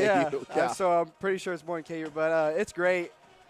I mean, for my position specifically, there's a lot of people in that position, so it's fun to compete and get along with those guys. There's never bad blood between them, but when we're on the field, it's competing. But it's great because I'm just really blessed, to have the opportunity to go to the next level. And so you were you had a little bit of a hamstring problem. Is that still bothering you? Yeah. So I had it. I think it would have been maybe a week before fall camp started, and then for the past month or so, I've been doing rehab for it, PT. But yeah, they just kind of linger like no other. It's they're annoying. So it kind of ruined my experience for fall camp. I mean, I was able to participate in some things. Didn't really get to show what I could do at the running back position because I wasn't able to run. So I took this year to redshirt. So I'm not. So you're officially redshirt this year. Okay. Yeah. So I'm officially redshirt unless anything changes. We do have one more scrimmage where I might be able to prove and see what goes on from there. Okay. But the hamstring just kind of ruined the whole and your brother's kind of suffering the same thing, right? I mean, isn't that crazy? Same hamstring and everything. I mean, you couldn't make it up. Well, and if you see you two walking down the street, you think you're twins. I mean, you look exactly alike. I always have to think before I call. Okay, is this Special K or is this Braden? I can't tell. And Tristan, the older brother, is kind of similar too. I mean, he looks like you guys too. Just a little bit more beefy. Yeah, he's a little bit more beefy. But so, it's great. I'm so proud of you and what you're doing. And I know I got to go to the game last week and hung out with your folks. That was really cool. Yeah, that was. Being with them and just a neat experience, neat atmosphere at Baker. It seems like the whole town gets together, really supports the team. That was nice to see, a big crowd at the game. Yeah, surprisingly, it's starting to become a big college town. I mean, we've got, the new brewery that opened up in Baldwin, and then my mom and dad are opening up a Gambino's Pizza. So, I mean, it's drawing a lot of attention from, for college students to come hang out and, we're looking forward to going up and being with your folks when they do that. I've told your dad I'd help him do anything he wants and give him some pointers. Yep. Not really been able to help him yet, but I'm looking forward to it because pizza's a good business to be in. I think so. I think it's cool. I think we do need it in Baldwin too. I mean, absolutely. We need to change something up because we've got a lot of Mexican. That's pretty much what we got is Mexican and Sonic. Yeah, Mexican and Sonic. Okay. If you want to go eat as a college student, that's right now your only two options. Well, but your dad, you're going to be open late night too. So that's kind of cool. Yeah. So it'll be a lot of options after games and stuff like that. Yeah, so and it's not just pizza. There's obviously like pasta, subs, anything you think of, like salads too. Yeah. So that's a neat deal for us. 'Cause it'll be like a new hangout for the college guys, Absolutely, I'm sure it will be. Oh, yeah. And then you told me that your Saturday night was really, really fun. You ended up being the kind of the designated driver for some of your buddies, and you kind of took care of them a little bit. Is that right? Yeah. Of course, after a big win like that over, the first home opener, there's a little celebration going on. There's a little celebration going on with the football team and the whole college. But yeah, it was a wild night. Just a lot of the teammates, had fun, celebrated, and we all made sure they got home safe. And I was one of those guys that was taking care of them. Oh, you're a good man. You're a good man. Oh, hey, what do you think of these Chesty Lions out here? I mean, they're looking really good. Yeah. I like Banks, at quarterback. I think he's doing really good, showing what he can do. Yep, Banks is doing well. And Gabe Wingard's stepping up, too. How about that? Yeah. How about Gabe? And Gabe Wingard. Xander, you had to love that, that interception. Yeah, and one person also stuck out was Josh Galbraith. God, yeah. Josh, the sophomore really making a big impact. Yeah, so, well, I'm glad you're back here looking. Is this the first Lawrence High? Well, obviously, this is the first one you've been able to get back to. Are you going to come to more? Oh, yeah. Yeah, I'll definitely be at almost all the home games that I can make it to. Well, and great. then the Free State one. Can't miss that one. Cannot miss the Free State. Can't miss the Free State one, no. No, you cannot. No, you can't. I'll make sure I'm at that one for sure. Right. Well, hey, thank you so much for coming up. And please, if you're back in for any other games, come up, say hi. We'd love to chat with you. Yeah, I really appreciate you having me on, man. Absolutely, buddy. All right, thank you. Thank you, Matt. Braden Heck, Lawrence High School royalty, coming back to his alma mater to watch the Chesty Lions go up on the Olathe West Owls, 21-14 at halftime. You're listening to Lawrence High School football on KLWN.com. Hi, this is Kim Murphy. Born and raised in Douglas County, I know this is a fantastic place with terrific people. My mentor and our friend Hank Booth taught me to celebrate that. Great Plains Media is keeping that tradition alive. And starting September 18th, I invite you to join me for According to the Record, Monday through Friday, 8 a.m. to 9 a.m., right here on 101.7 FM and 1320 KLWN. Depend on it. Back in the cell, I'm back. Truity Credit Union is a proud supporter of the Lawrence High Lions and all Lawrence Public Schools. We've donated over $61,000 to support our schools and teachers. Get your Chesty Lions Spirit debit card today. Each purchase you make with the card raises money for our schools. You swipe, we give. Visit a branch today or online at truitycu.org/spirit card to learn more. Stand up and cheer for your Lawrence Lions with Truity. Truity Credit Union is federally insured by the NCUA. The Kansas Center for Sedation Dentistry in Lawrence welcomes Dr. Kelly Dummerth. Hi, I'm Dr. Kelly Dummerth. I have recently started at Kansas Center for Sedation Dentistry. What I'm super excited to bring to the table is a whole nother focus on the aesthetic side of smile design, bringing in Lawrence dental aesthetics so that we can focus on the cosmetic side of smile makeovers, Botox, filler, whitening, crowns, veneers, anything that you can think of that can really enhance your smile. The Kansas Center for Sedation Dentistry, kind, caring, and understanding when you need it most. Online at kansascenterforsedationdentistry.com. For the Kansas Center for Sedation Dentistry, here is Dr. Heck. We have such awesome pieces here with the doctors and staff. I'm just excited and so confident that we can deliver just the best care in the best setting with comfort and anxiety-free dentistry. That's really our mission, to be a safe place for families and individuals by offering world-class anxiety-free dentistry. That's really our niche. We enjoy taking good care of people. The Kansas Center for Sedation Dentistry, kind, caring, and understanding when you need it most. Online at kansascenterforsedationdentistry.com.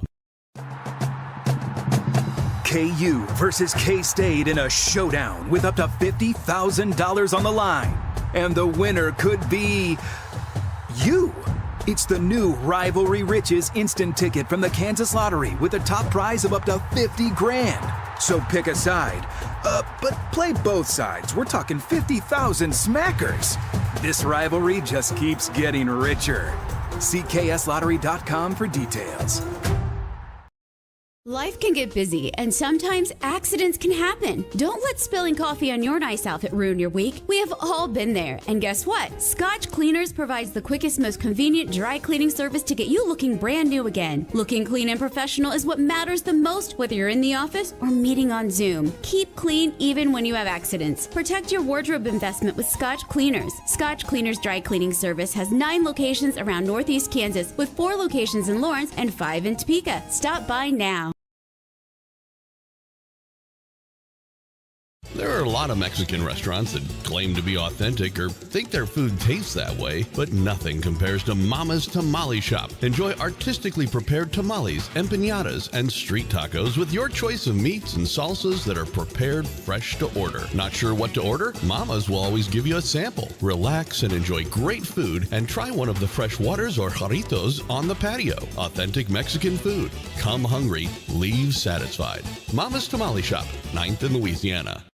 Kurt Gieser State Farm Agency understands the importance of being a member in the Lawrence community and supporting local. They also understand the importance of supporting you in Lawrence, whether it's through the peace of mind you get with insurance or helping you with any financial questions or needs. Just like this high school broadcast, Kurt Gieser State Farm Agency will tackle any issues you need covered. Give Kurt and his team a call at 785-843-0003 or visit them online at www.kurtinsures.com.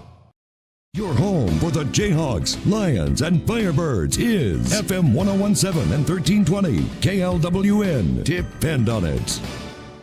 Welcome back into Lawrence High School. I'm Derek Johnson along with Matt Llewellyn here as we get ready for the second half of action. Lawrence High 21, Olathe West 14. It is a 7-point edge for the Lions off 21 unanswered points. Our halftime show has been brought to you by 23rd Street Brewery, and today's broadcast is brought to you by 23rd Street Brewery. Open daily from Bill Self Mac and Cheese, Haney Turkey Stack. How about the Hank Booth Burger? We're in the Hank Booth here at Lawrence High School. Come in, you can watch.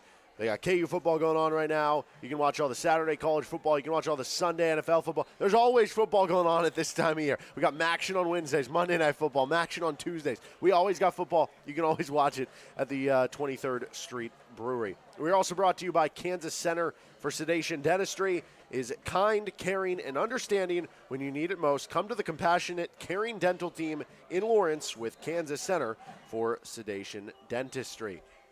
And we are getting ready for the second half of action as Olathe West getting ready to warm up here. Lawrence High took the ball first, so the Owls will have the ball to begin the second half of play, but the Lions defense really did settle in as the game went on and obviously had those 21 unanswered points for Clint Bowen and company.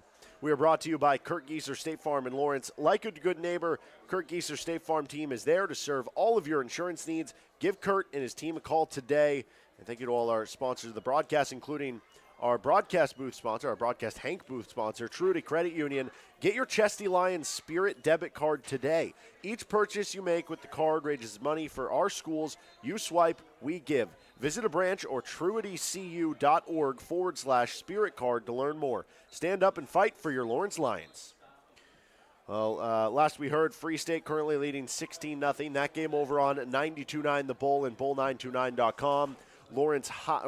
Kansas, meanwhile, KU, the Jayhawks, are currently up 31-7 on Illinois in the third quarter with about 11 minutes to go in the third quarter there. You can hear that game on FM 1017, 1320 KLWN, KLWN.com or the KLWN app, and the sister station 105.9 KISS, and online with 105.9 KISS. We're here for the Lawrence High game on KLWN.com through our YouTube feed, our Great Plains Media YouTube feed, so you can both watch and listen to our broadcast. We hope that you've enjoyed so far. It's been a fun one. Again, Olathe West put up the first 2 touchdowns of the game, and then it was the Lions scoring 21 straight points. The biggest play, maybe an interception by Xander Thomas with Olathe West deep in LHS territory, took it all the way down. LHS got a first and goal opportunity, and from there they were able to punch it in. Banks Bowen had the rushing touchdown to finish it off. The previous rushing touchdown for the Lions was had by Malcolm Paul, and the first touchdown for LHS was a pass from Banks Bowen to Gabe Wingard. So overall, balanced attack for LHS. They were mostly rushing last week, which they were dominant on the ground. This week they've had to be a little more balanced, and they've done just that, especially as they've kind of settled into the game. It's been a very impressive effort for LHS from here. That's going to do it for our halftime report, brought to you by 23rd Street Brewery. Again, check them out for any of your game-watching needs, or if you just want a good bite to eat. You know, you don't have to be watching football or any of the things that are on TV. You just all the great food with the sandwiches, the burgers, the pastas. They got everything at 23rd Street Brewery in Lawrence. Thank you, by the way, to our in-game video producer, David Ward, who's done an excellent job on this end of things. And with Matt Llewellyn, I'm Derek Johnson. We get ready for second half action of play. The Lions at 1-0 on the season. The Owls at 0-1 on the season. And again, the Owls will start with the ball in the second half. They're wearing the road white uniforms with blue numbers. LHS is in the black uniforms with dark red maroon numbers. And they'll get ready to kick off to begin our second half of action. So, Matt, as you look at it, LHS had all the momentum through the end of the first half. What do they need to do well here in the second half to keep that momentum? Well, I mean, just capitalize on everything they did, and I think they figured things out, how to contain that Al quarterback, and him getting that cramp was probably a great gift, because what did the cramp do to affect his accuracy and able to get that ball right to Xander? I mean, that it couldn't have been much more of a gift. But Xander used his speed and was able to take it a long, long way, 58 yards, right? Isn't that what 58 yards? Unfortunately, couldn't get in the end zone, but Banks got in the end zone just a play later. So I think that just capitalize on what they did. Defense figured some things out. I think did really well shutting them out now. It's 21 straight points by the Lions. We just need to keep on pouring it on. And definitely I think that we had to underestimate the size and power of this line. Here we go, a little pooch kick right up the gut. And Velasco has to fall on it, so no return. Olathe West will have the ball first in the second half. They'll have it at their own 33-yard line. But you have to be impressed with the play of two sophomores tonight. Galbraith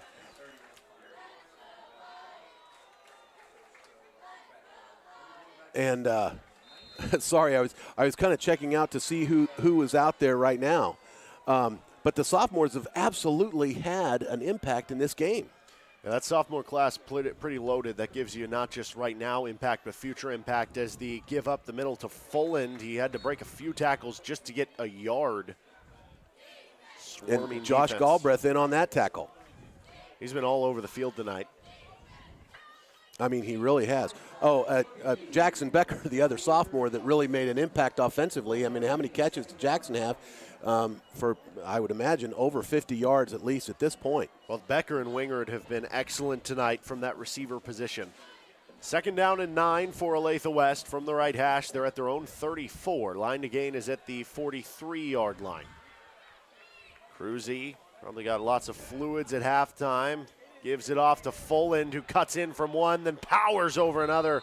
Falls forward for a first down across the 45 to the 46.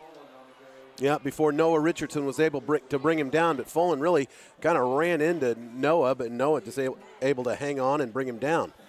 But changing it up a little bit that time by using the run.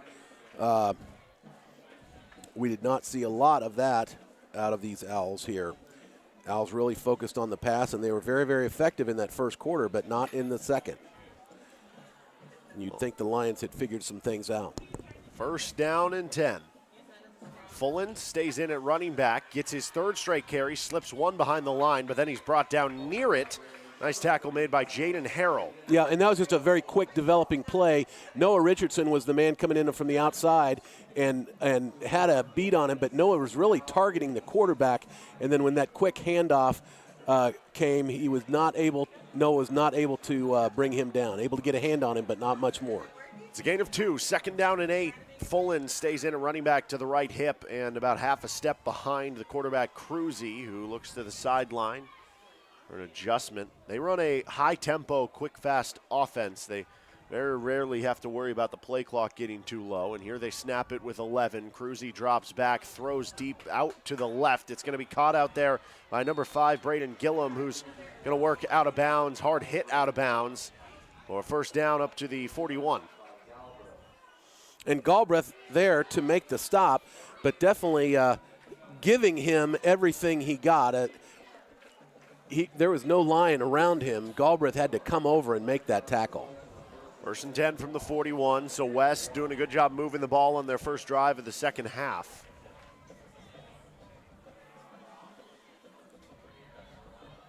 Coming in motions, Gillum off that catch, loops around to the right, give up the middle to Fulland, runs into a wall of Lions, nowhere to go. And that's exactly what we were seeing last week. Just Lions not giving anything at all on that defensive wall.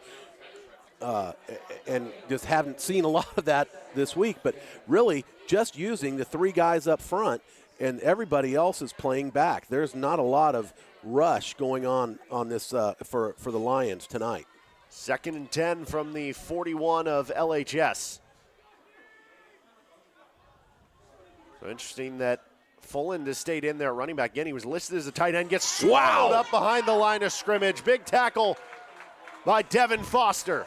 And Devin was just barreling through there, and he just did everything he could. And a man that size, you're not going to get away from him at all. And they didn't. He lost, I call it a loss of 4 on that. And Foster, we've called his name a good amount tonight, too. We sure have. So it's 3rd down and 14. Line to gains at the Lions 31. Long way to go here. Lions pass rushers chomping at the bit for this snap. Cruzy pointing out the Mike linebacker over the middle. Down to 7 on the play clock. Sends Hakeem in motion, takes the snap with 4, throws deep on a corner route to the right, and just out of the reach of Dylan Velasco, who had a bit of space, but it would have taken a perfect throw, and instead it's 4th and 14.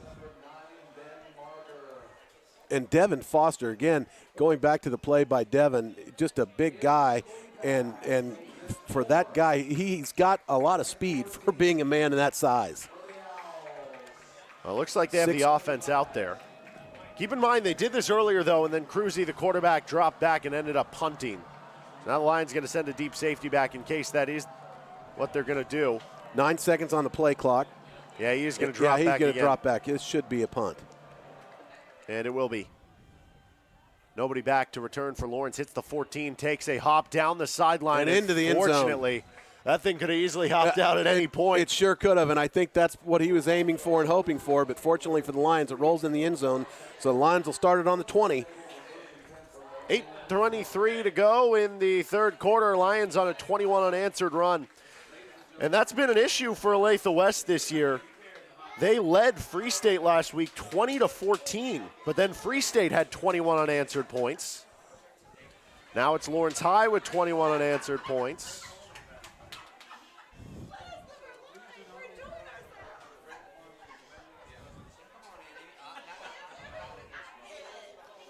And a chance to add more for LHS here. Banks Bowen, 1 passing touchdown, 1 rushing touchdown in the first half. It'll be Tony Jacobson in the game at running back. He gets a counter play to the left, finds a big hole in the middle. He's up to the 30, bounces to the near side at the 40. He's across the 50. All sorts of speed. Wow! See you later, Tony Jacobson in the end zone. Touchdown Lions. 80-yard run by Tony, and he could have very easily been stopped at the line of scrimmage, but he was able to scoot through a couple defenders, and then once he was at the 30, it was off to the races, it seemed after when he was on the 40, he put on an extra boost of speed and really took off, and it was just off to the races. 80-yard touchdown run. First play of the second half by the Lions is a touchdown. Tony Jacobson. His first of the season, and that makes it so that 4 different Lions have touchdowns in this game. What a play by Tony. What a play. PAT is well strong enough and through the uprights. 28 straight points for Lawrence High. 8:06 to go in the 3rd. We're going to take a 30-second break. This is LHS football on KLWN.com. Your quarterback getting sacked is about as disruptive as flooding, fire damage, or mold-infested walls to your home or business. Get up off the turf and go for the end zone with Rainbow Restoration, locally owned with over 20 years of experience. They can help you with any water, fire, and mold cleanup with their IICRC certified technicians, free assessments, and local experts to help you from start to finish. Call Rainbow Restoration to solve your home disaster at 785-371-2400 and get your phone call answered by a real human instead of an answering service. Your home for the Jayhawks, Lions, and Firebirds is FM 1017 and 1320 KLWN. Depend on it. The Owls here. This game was 14-0 Owls at one point. And with 8:06 to go in the third, it's all Chesties. With Matt Llewellyn, I'm Derek Johnson on KLWN.com. Lions await another kickoff.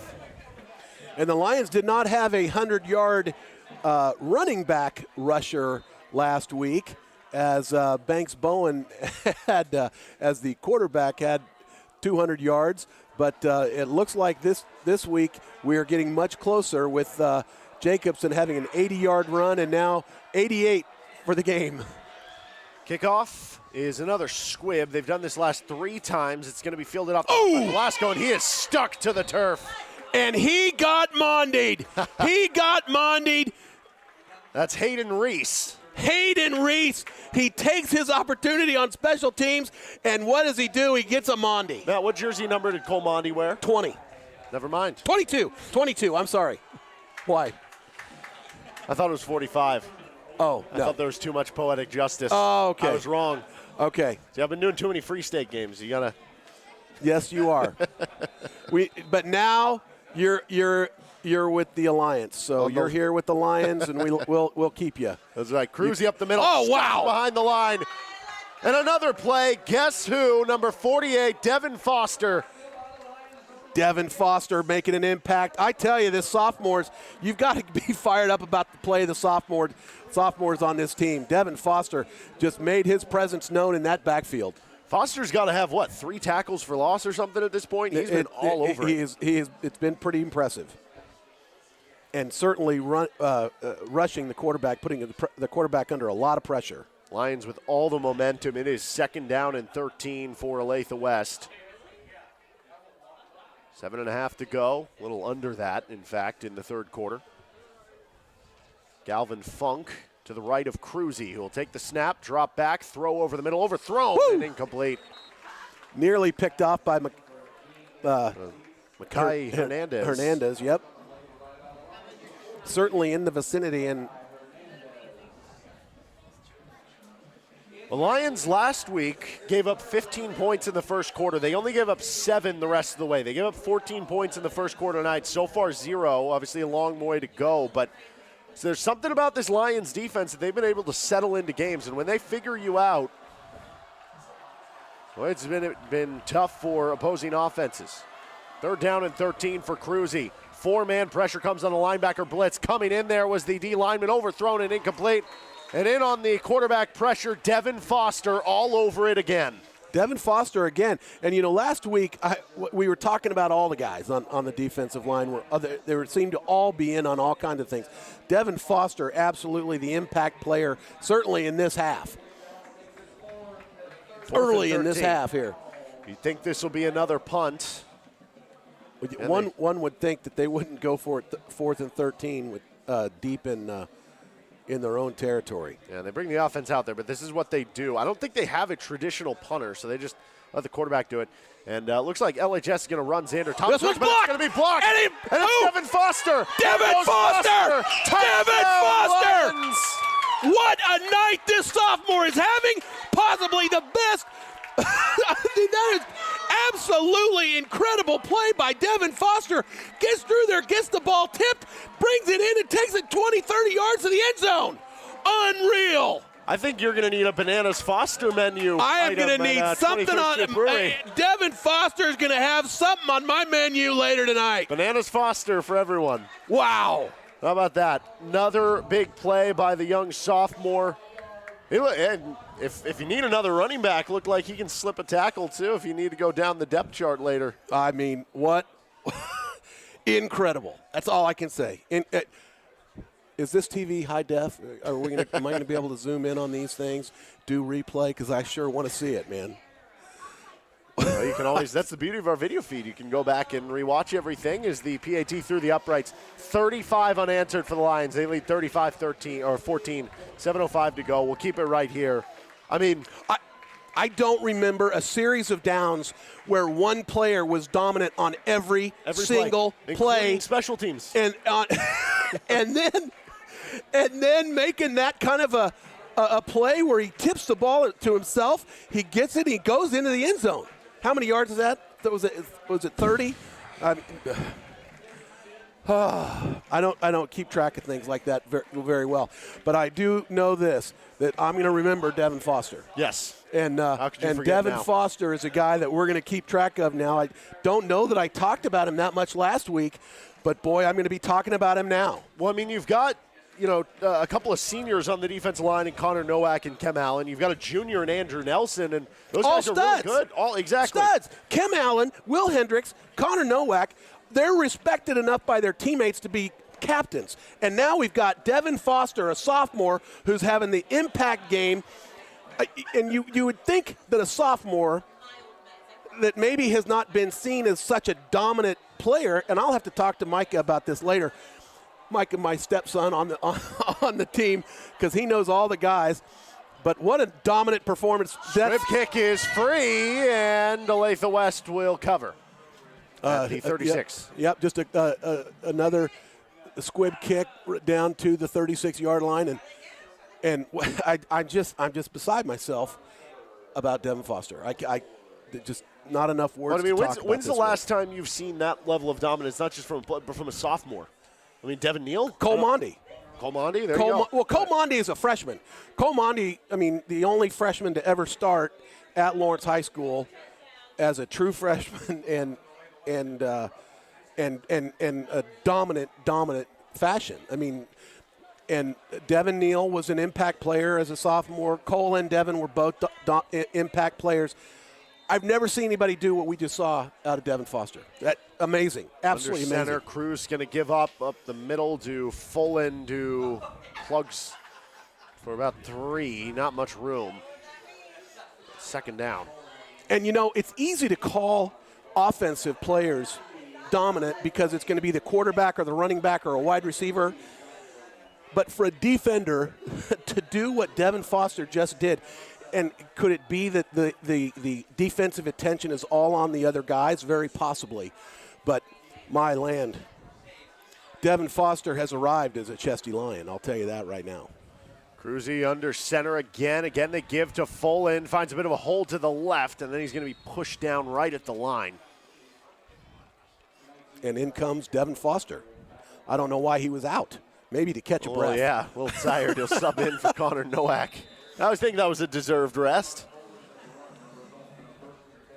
So 1st and 10 for the Owls to the 46. They are treading water right now. 35 straight for the Lions. They're just trying to get back on track any way they can.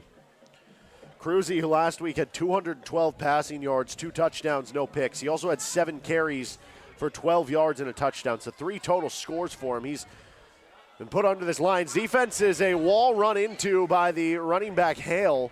Loss of a yard on the play. I think that was Kem Allen.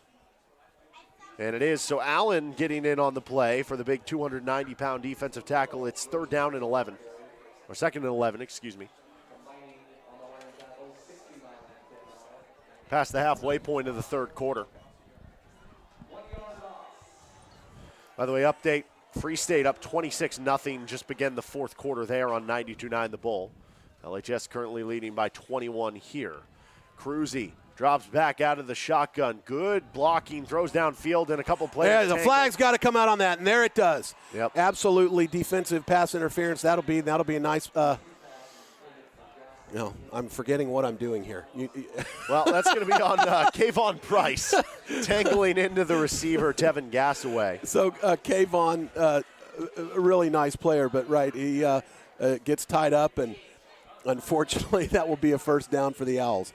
I'm just so excited. I can't. I mean, I just cannot stop thinking about Foster. I mean, it just freaking that series of downs is just the most incredible series I've ever seen. Dominant on one player, and the player's a sophomore. So I'm going to try to focus on the game at hand and not try to focus on recent history. You're starting to get Amani Bledsoe visions with Foster, what he could become in a couple years. Well, this whole sophomore class. I mean, this is a great game for these sophomores. I mean, this is a sophomore game. 1st and 10 from the 39 for Cruzy. He'll drop back. Hale runs out of the backfield, throws over the middle. It's going to be caught by his tight end, Normandin, who gets tripped up. 1st down, though, for the Owls, gain of 11. Yeah, so that flag was able to get them a little bit of momentum, and here they're getting picked up another first down. So Lions have got it. Defenders got to remember they've got to keep on playing. Let's keep on going. Let's forget these last couple plays and try to get back to what we did that last series. 1st and 10 from the 27-yard line for the Owls attack. Trying to put a hole in this deficit as they throw screen left to Gassaway. Slips by one, then tripped up by the leg tackle on the outside. I think that was Xander Thomas. Still a gain of 7. And it's 2nd down and 3. LHS 2-0 all time against Olathe West. They just began playing varsity football back in 2018 when they went 5-7. They've been above 500 every year since then.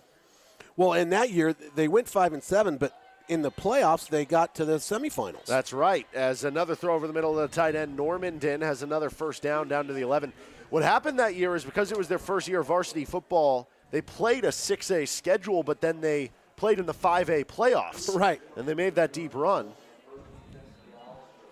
But the leaders in 5A are no slouches. Usually the leaders in 5A can challenge any 6A team in the Mill Valley, obviously, in the Sunflower League. For Lawrence High, they'll obviously be familiar with Mill Valley. Coming in motion is going to be Gillum behind the play. Cruzy drops back, throws a fade route to the big 6'3 receiver, Gassaway, and it's knocked away.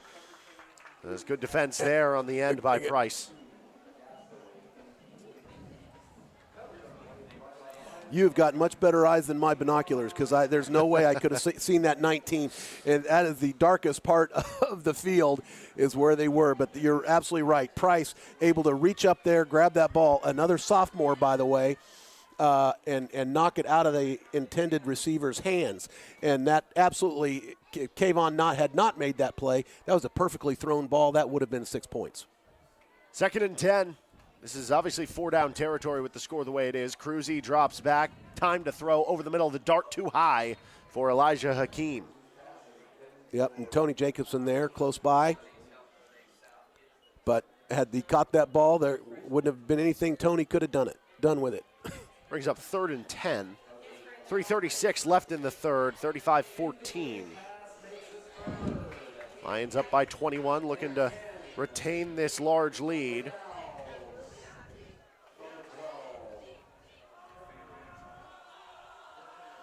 Kind of a spread out offense, spread out defense. Gun formation, Hale, the backup quarterback, is in at running back, dropping back. Cruz will throw it his way, slides, can't make the catch. And it was good coverage as well. That was Noah Richardson. Yep. 4th down and 10. Well, this was on the first 2 touchdowns of the game for Olathe West. They converted a couple 4th downs on those first 2 drives. They did. They had some success, but you would think that this will be a little tougher. Lions have figured things out a little bit, how this West offense works. 4th down and 10, empty set for Cruzy. Take the drop back. 4 come, throws to the right, incomplete. Either way, it's 1st down Lions. It was in the hands of Tony Jacobson. Yeah, in and out of the hands of Tony, and you almost think that Tony intentionally dropped that, but it would have been better had he caught it, because then they would have been on the 20. Instead, Lions are going to start this drive from the 13-yard line. The Lions offense comes back out once again. This is just their 2nd time on the field for the offense this half. It'll just be their 2nd play. They had an 80-yard run, and then they had the blocked punt for a touchdown. Yeah, giving the defense a much-deserved rest, and they're all sitting on the bench. They went over to the bench and well-deserved taking a seat here. So Bowen will be out of the gun. Hard snap, throws a quick screen to the near side, caught by Wingard, who's already got a touchdown, breaks through a couple, pulling defenders forward up to the 28-yard line. Hard run by Gabe Wingard, who's had a nice game so far. Yeah, nice job there by getting the outside, able to get the big pickup. Yeah. Calling it. And by the way, he's a junior. 28 yards. Out of the pistol set, running back is Tony Jacobson. Owen going to run a speed option right with Jacobson. He'll take it himself, then plants his foot, puts his foot in the ground, heads to the left. Now up the middle across the 50. He's over to the 45, trucks the defender to the 39. What a run! And Gabe Wingert was his lead blocker there. And Gabe, at one point, Gabe was like, "Wait, you're not behind me anymore," because he thought he made his last block, but another guy able to get on him. But huge pickup for the Lions and Banks Bowen, putting them into the Owl territory at the 39-yard line. Well, I do wonder if Clint Bowen had the option, would you take a long drive that ended with no points, or would you take a touchdown drive here? I mean, you always take the points, but you do wonder with how much the defense has been on the field. Here's Jacobson bursting through. Seems like the Lions have started to really open up some big holes here, though, as the game has gone on. The offensive line starting to impose its will. That's a gain of 4. Well, and they're just, the Lions have a little bit of depth at line. Originally, when we started before the season, I was thinking that it was really, I knew we were very talented. I just didn't know how many extra guys we have, and we've got some extra guys. So we're able to get some of our guys a little bit of rest. Yeah, the depth of this roster seems pretty top-notch, as that give is going to be to Taj Edwards, who dances his way up to the 31-yard line. I'll actually mark him at the 32, and it'll be 3rd and short. So, again, a sophomore making a little bit of impact there for a 2-yard pickup by Taj.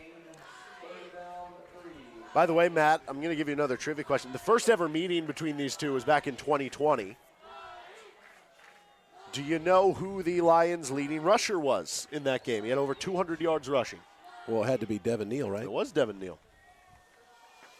Devin has a touchdown for KU tonight, right? That's right. Play action here for Bowen. Pressure comes, throws it downfield, just a bit too far for Wingard. Just out of the hands of his. Needed to take a little bit less off it, but I tell you what, Banks has got an arm on him. I mean, that was every bit of 40 yards in the air. Off his back foot.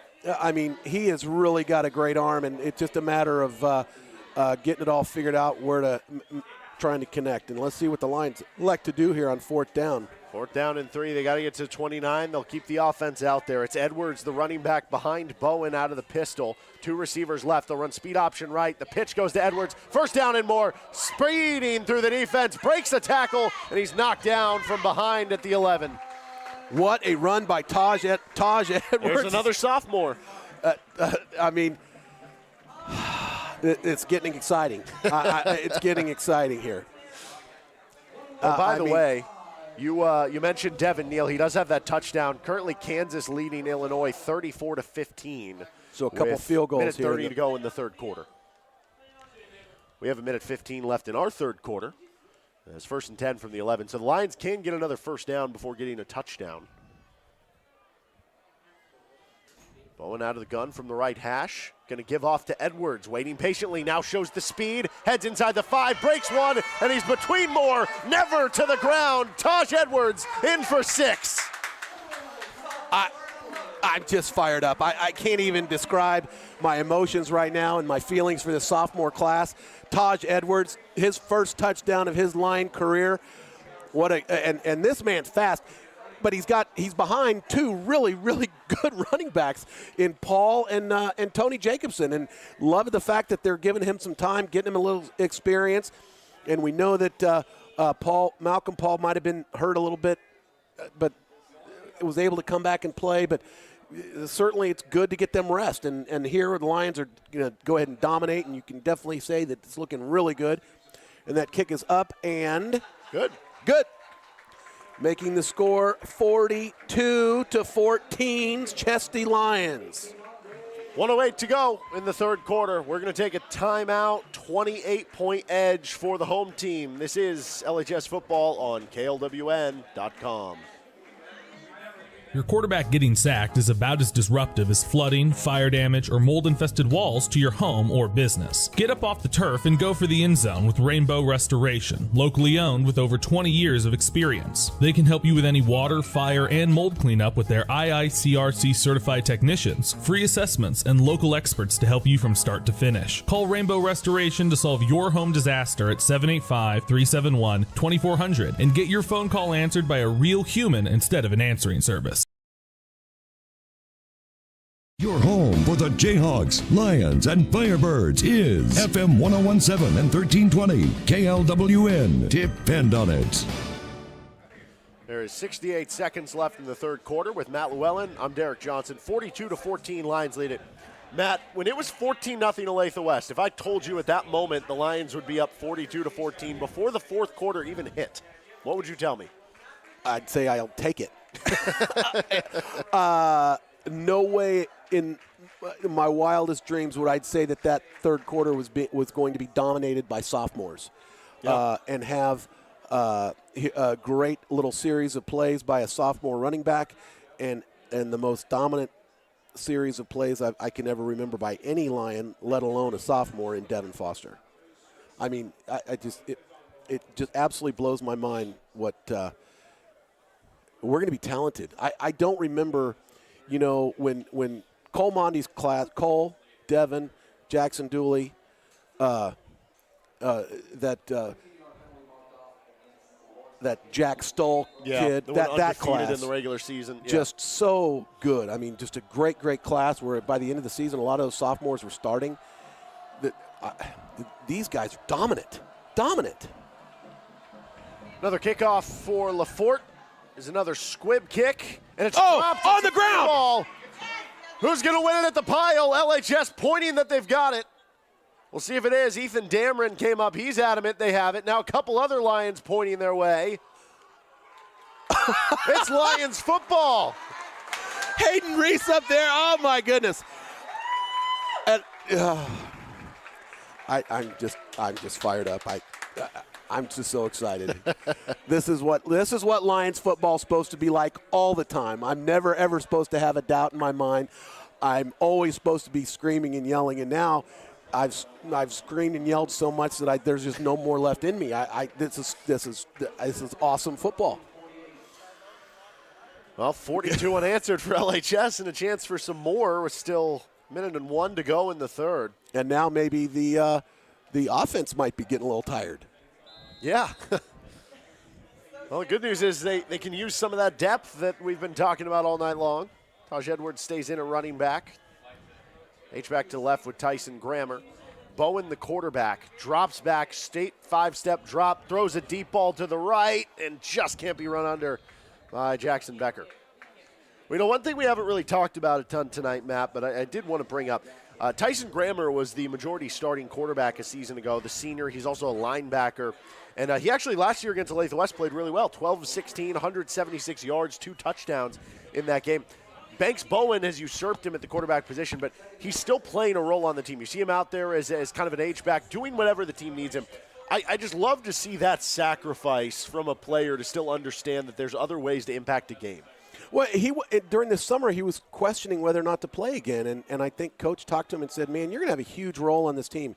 As Tony, I believe, gets the call on that one. Maybe a yard. And we'll give him forward, and I'm trying to – yeah, it's Taj Edwards. Taj is the running back now. So it'll be 3rd and 9. But, yeah, I mean, more on Tyson Grant. Like, you got to see him a lot as a starting quarterback. That's got to be hard. That's got to be humbling when you kind of lose that quarterback job. But you give him credit. He's played well tonight, doing a good job as a blocker out there.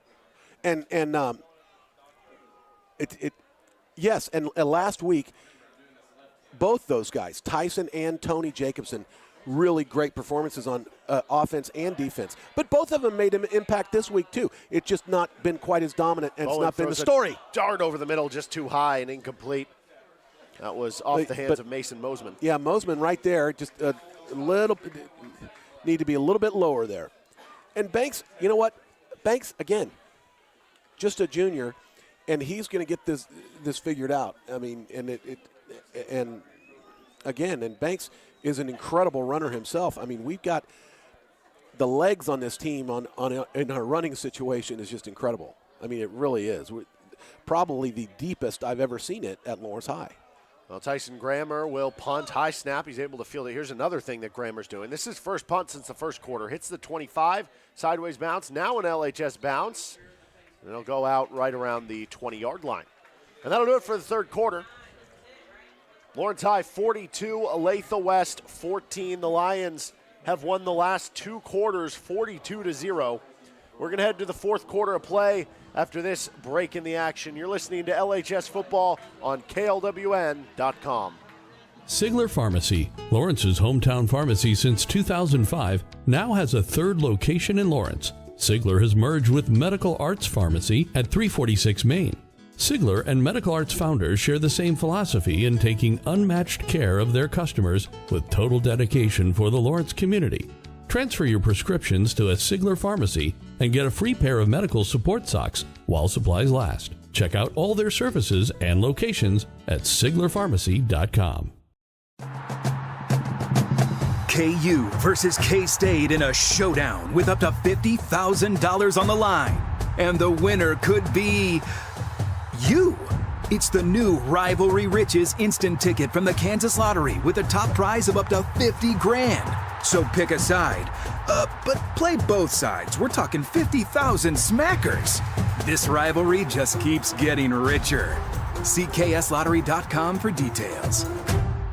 Your home for the Jayhawks, Lions, and Firebirds is FM 1017 and 1320 KLWN. Depend on it. Up in the sky, fourth quarter we go. Lions 42, Owls 14 with Matt Llewellyn. I'm Derek Johnson on KLWN.com. First and 10 for the Owls at their own 22-yard line to begin this offensive set. All 14 of their points coming in the first quarter. They're going to give this up the middle, and bouncing to the outside is going to be Galvin Funk. He's got some room at the 40, and he's going to be knocked out just shy of the 50. That was one of the best plays. Now a Lion is down back toward the line of scrimmage, and this is Xander Thomas. You hope he's all right. He's slow to get up. He had some cramping issue earlier. It looks like he's cramped up again. Well, although his foot is a little janky, he hopped off on one leg, and it looks like it is a cramp again. So first and 10 from the 49. Alvin Funk, after that last good run, is to the left of his quarterback, Cruzy, but now LHS is going to call a timeout. We'll keep it right here. 11:43 to go, 42-14, Lions in front. And I am trying, as I'm trying to think of what the headlines in the Journal World will be tomorrow. I would think sensational sophomores. I'm gonna suggest to Connor down there that he should pay homage to the sophomores in some kind of way. But I don't. I mean, after watching this game, I don't know how you can't. I mean, Well, that was something Connor had some preseason interviews with Clint Bowen. Check out all that stuff in the LJ World. And one of the things Clint said, he was high on the sophomore class, but you never know how much that's going to impact varsity football. Is it a depth thing? Is it a future thing? I mean, it's made a real tangible impact here tonight. It really has, and we'll see here what these young men can do through the rest of the season. But certainly tonight, it's been all about the sophomores. So it'll be a run play up the middle and just a couple yards for Ricardo Galvin Funk, where he's dragged to the turf. And 42-14 again, 11:26 and counting here in the fourth quarter at Lions Stadium. A second down and 8 yards to go.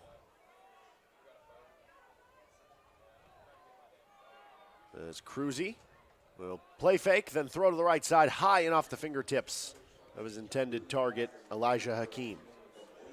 And right there, and Noah Richardson right there ready to do whatever he needed to do to make that not happen, but off the fingers of the receiver, so Noah didn't have to make a play, but he was certainly there and ready to go if he needed to be. By the way, we have a final from Free State where the Firebirds won 26-0. Able to pitch a shutout. The Firebirds beat this Olathe West team last week 47-29. Currently LHS leading by a little bit more if you're interested in that sort of thing. Cruzy out of the gun, drops back. Plenty of time. Throws over the middle. High catch is made and secured. Good catch by Braden Gillum for a first down up to the LHS 39. But then brought down immediately on a nice hit by Brendan Lett. Yeah, even the big plays Olathe West has made, they've had to pay for some of them with some contact. Quick screen out to the right. They're just going to get the ball to their best playmaker with Hakeem, but he's going to be brought down behind the line of scrimmage, and good gang tackling. There were all sorts of Lions jerseys there ready. But look at that. That was Tony Richardson. So Tony able to, again, make an impact, a big impact on offense and defense. Yeah, Jacobson's had an unbelievable game. He had that 80-yard rushing touchdown. Got a bunch of plays defensively. He's going to sleep well tonight. Loss of 2. It's second down and 12. Galvin Funk, the running back with Cruzy. He'll take the snap. Fake a throw, then pressure comes, throws over the middle, intercepted. Going the other way for the Lions is Xander Thomas, his second pick of the game, and he'll just slide down. Nope. Xander. Oh, boy. What a night again Xander's having. Just incredible. And I've got to talk about the pressure on the QB, but I was hurrying to look at Xander, so I didn't get the number on the pressure coming through there, but the quarterback really had to pay for that interception in more ways than one. Yeah, and on a night where it has been a lot about the sophomores, how about a senior upperclassman there making a couple of those big plays? I mean, the first interception he had was about as big of a play as we've had in the game today. It was 14-14. West was driving, brought the pick back the other way. So 9:56 to go, 42-14, Chesties in front. Bowen comes out with the offense. They're going to send the receiver Mosman in motion as they go speed option to left, and taking a hard hit is Bowen to the ground, but he picks up solid gain on first down. Tackle was made by Grant Hendrickson. Gain of 4. And I'm just kind of thinking about what I'm going to say to Devin Foster later on tonight when I talk to him. I'm going to say, listen, first of all, please don't get your head too big. But that was the most amazing. I mean, and you know, you're sophomores, so you're young kids, and you think you have a game like some of these sophomores are having, and it could go to your head quick. So you got to bring it down a little bit, make sure you keep them real. But just an incredible game by these sophomores, and Devin Foster tops among them. Well, now we're going to get a timeout here. 9:13 to go. Lions will have one left. We're going to take a 30-second break with them. You're listening to LHS Football on KLWN.com. The Kansas Center for Sedation Dentistry in Lawrence welcomes Dr. Kelly Dummerth. Hi, I'm Dr. Kelly Dummerth. I have recently started at Kansas Center for Sedation Dentistry. What I'm super excited to bring to the table is a whole nother focus on the aesthetic side of smile design, bringing in Lawrence Dental Aesthetics so that we can focus on the cosmetic side of smile makeovers, Botox, filler, whitening, crowns, veneers, anything that you can think of that can really enhance your smile. The Kansas Center for Sedation Dentistry. Kind, caring, and understanding when you need it most. Online at kansascenterforsedationdentistry.com. Your home for the Jayhawks, Lions, and Firebirds is FM 1017 and 1320 KLWN. Depend on it. 9:13 to go, 42-14 Lions in front with Matt Llewellyn. I'm Derek Johnson on KLWN.com. They have a second down and long 5, I guess you could call it, just on the Olathe West side of the field. Bowen out of the gun. It's Taj Edwards in at running back. He'll get the call up the middle, dancing around, and then dives forward toward the first down line. He's about a yard short, but solid gain on second down. It's third down and 1. Interesting that they would call a timeout to design that play. I wonder if they just had the wrong personnel on the field, or maybe had only 10 guys or something. Bowen on 3rd and 1. Again, Edwards stays in a running back behind him. Read option, they give to Edwards. He's stopped at the line of scrimmage, and he'll be short. I think it was Jalen Johnson.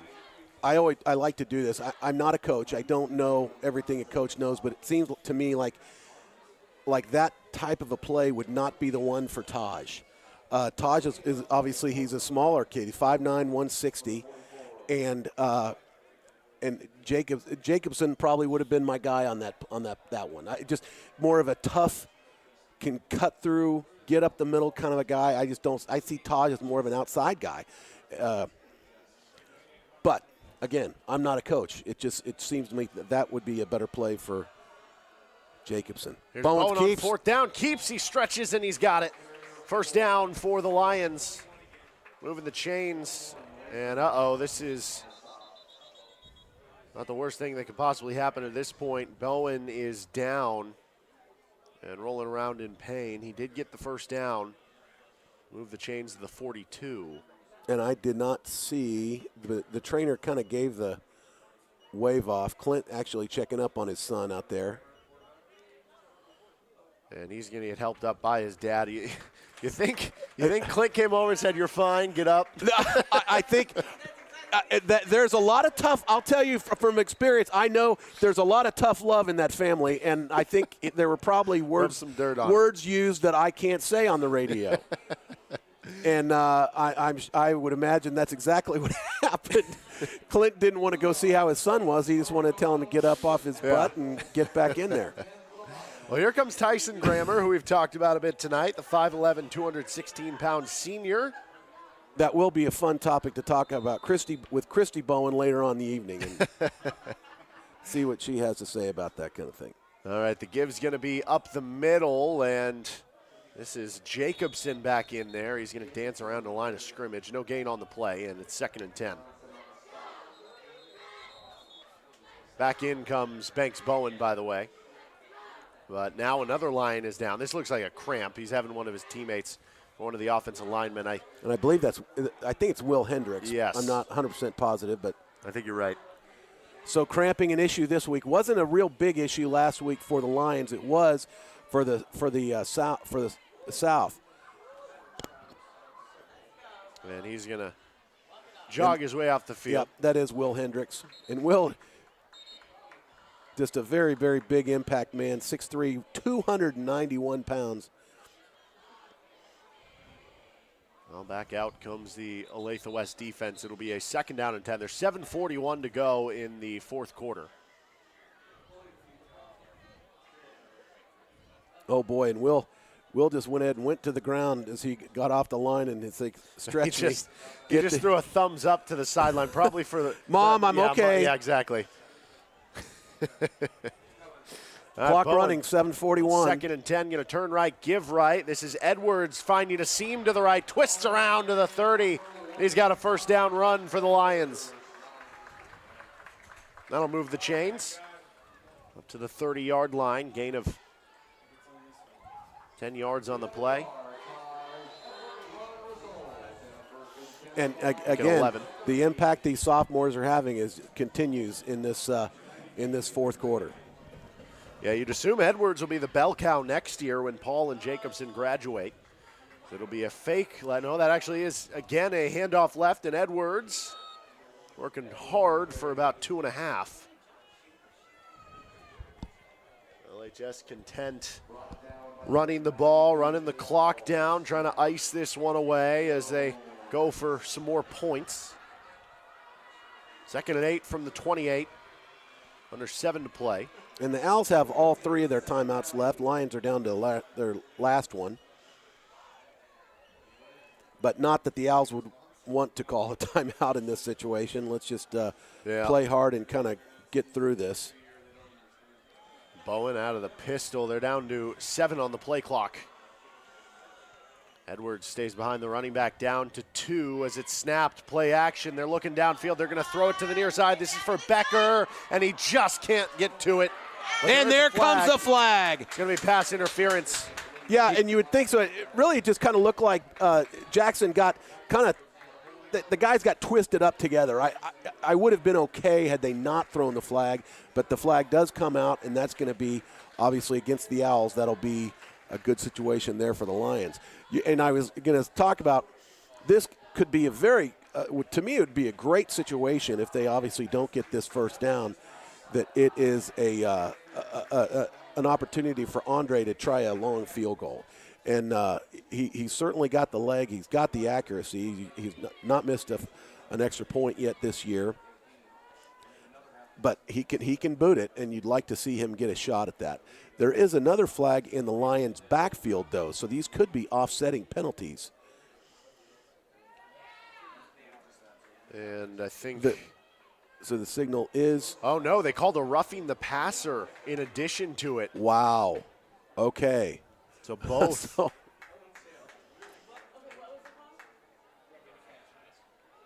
So that is going to be a big... Looks like they only gave him one of the penalties. So it'll be 1st and 10 Lions either way. However, it added up to the 14 with 6:23 to go.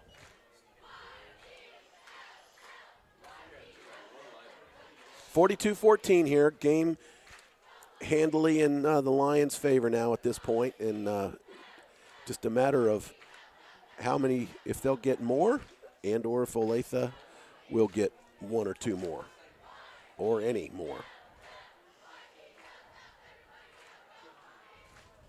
Well, while we're waiting for action, Matt, I got another little trivia question for you last year. Who was LHS's leading receiver last year, 105 yards in the game against Olathe West?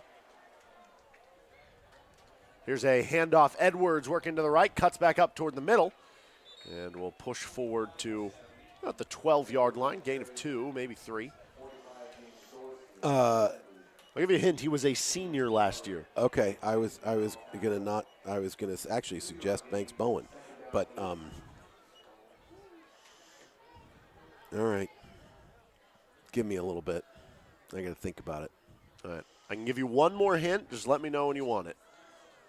But for now, it's 2nd and 8 for the Lions. We're past the halfway mark of the 4th quarter. All at the 12-yard line. It'll be a pistol set. They bring back in Tony Jacobson as the running back. 2 receivers left, 1 to the right.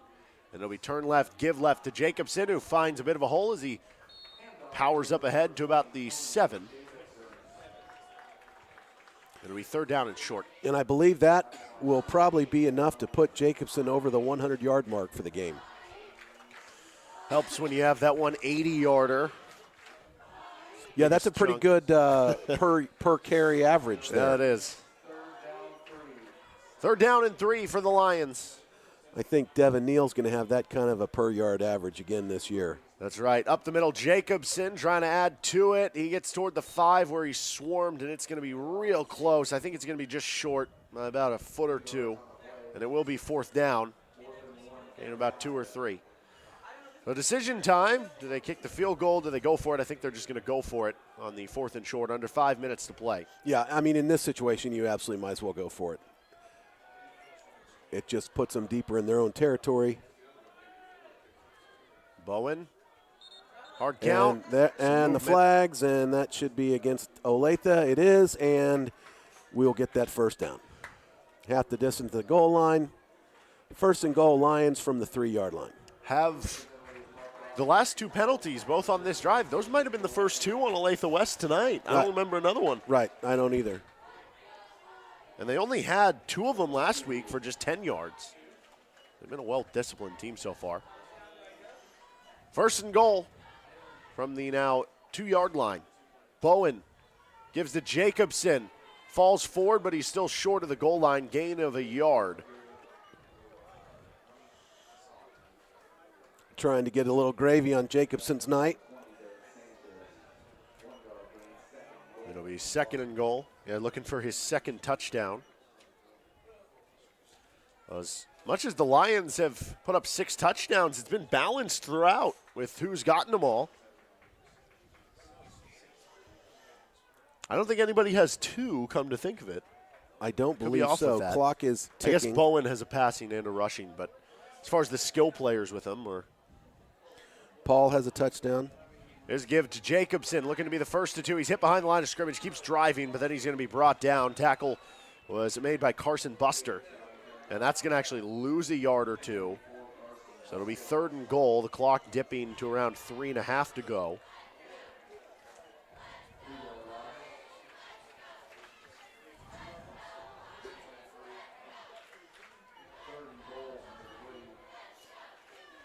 And there's going to be a late sub as Mason Mosman comes on. So maybe that implies the Lions going to spread him out because they took out Jack Grimes, a tight end. Pistol set. 7 on the play clock for Bowen. Jacobson behind him. Speed option left. Bowen will pitch to Jacobson. He's chased behind the line of scrimmage. Turns up now. He's going to be hit out of bounds. So good goal line defense by Olathe West. We'll see if they have to make one more. That will stop the clock at 2:58. But really, Tony had no choice. He did exactly what he needed to do on that pitch, but just had a wall of white in front of him, and he finally just had to turn up the field at the right before going out of bounds and try to get as much as he possibly could just from there. Bring up 4th down and goal from the 3.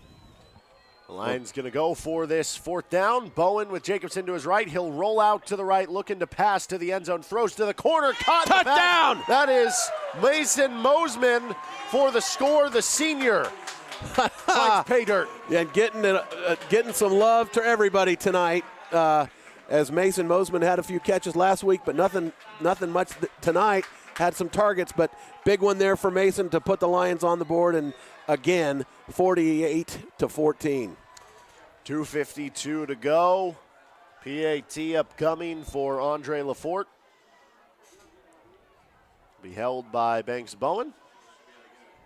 Good snap, good hold. Kick also good.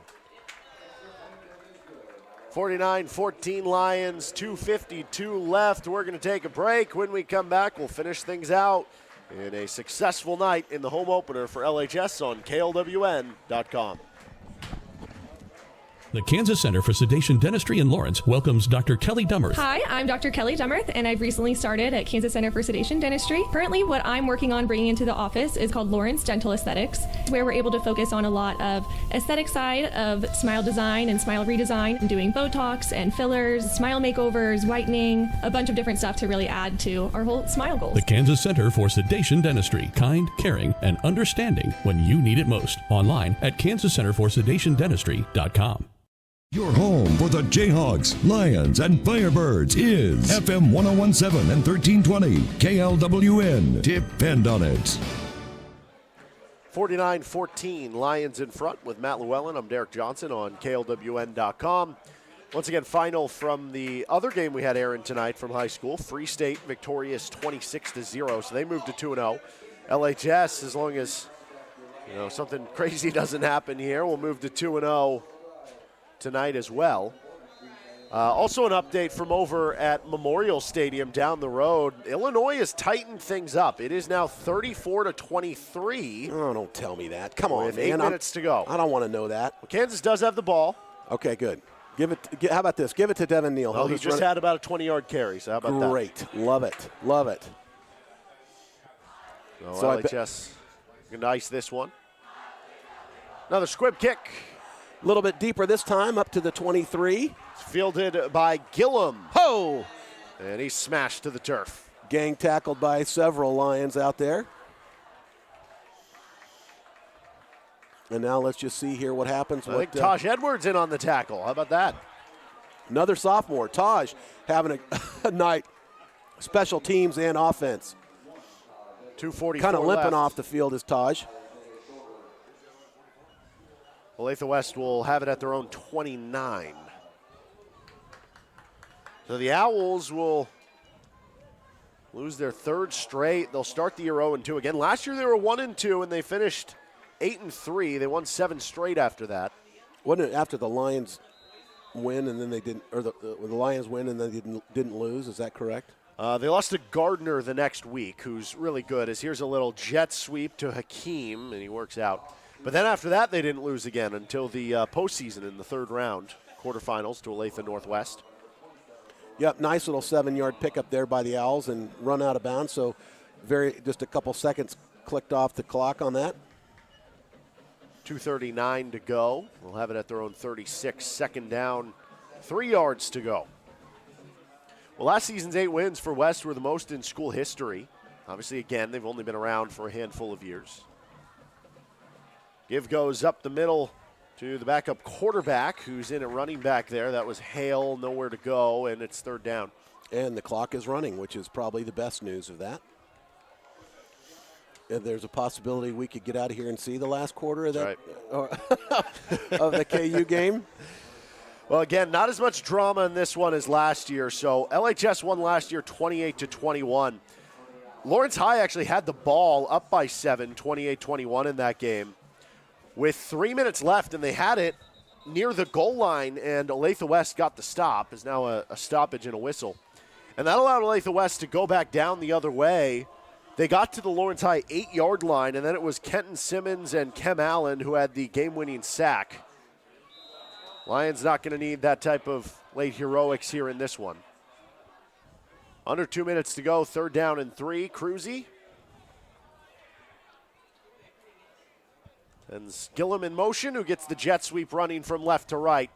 Cuts up at the 40. He's got the first down, and then he's swallowed up to the 43-yard line.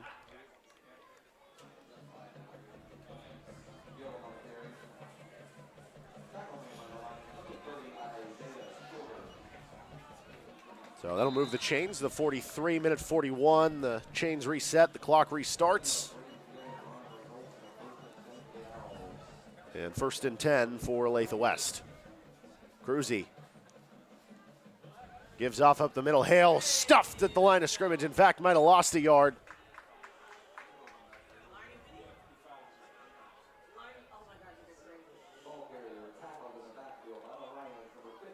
And that is Larney Finney.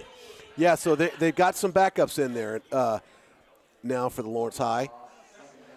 So they're getting a lot of guys a little time in. Finney, a junior. Joseph Lucas, a sophomore. He's in right now. Second down and 11, under a minute left. Cruzy sends receiver Hakeem in motion, who gets the jet sweep pass.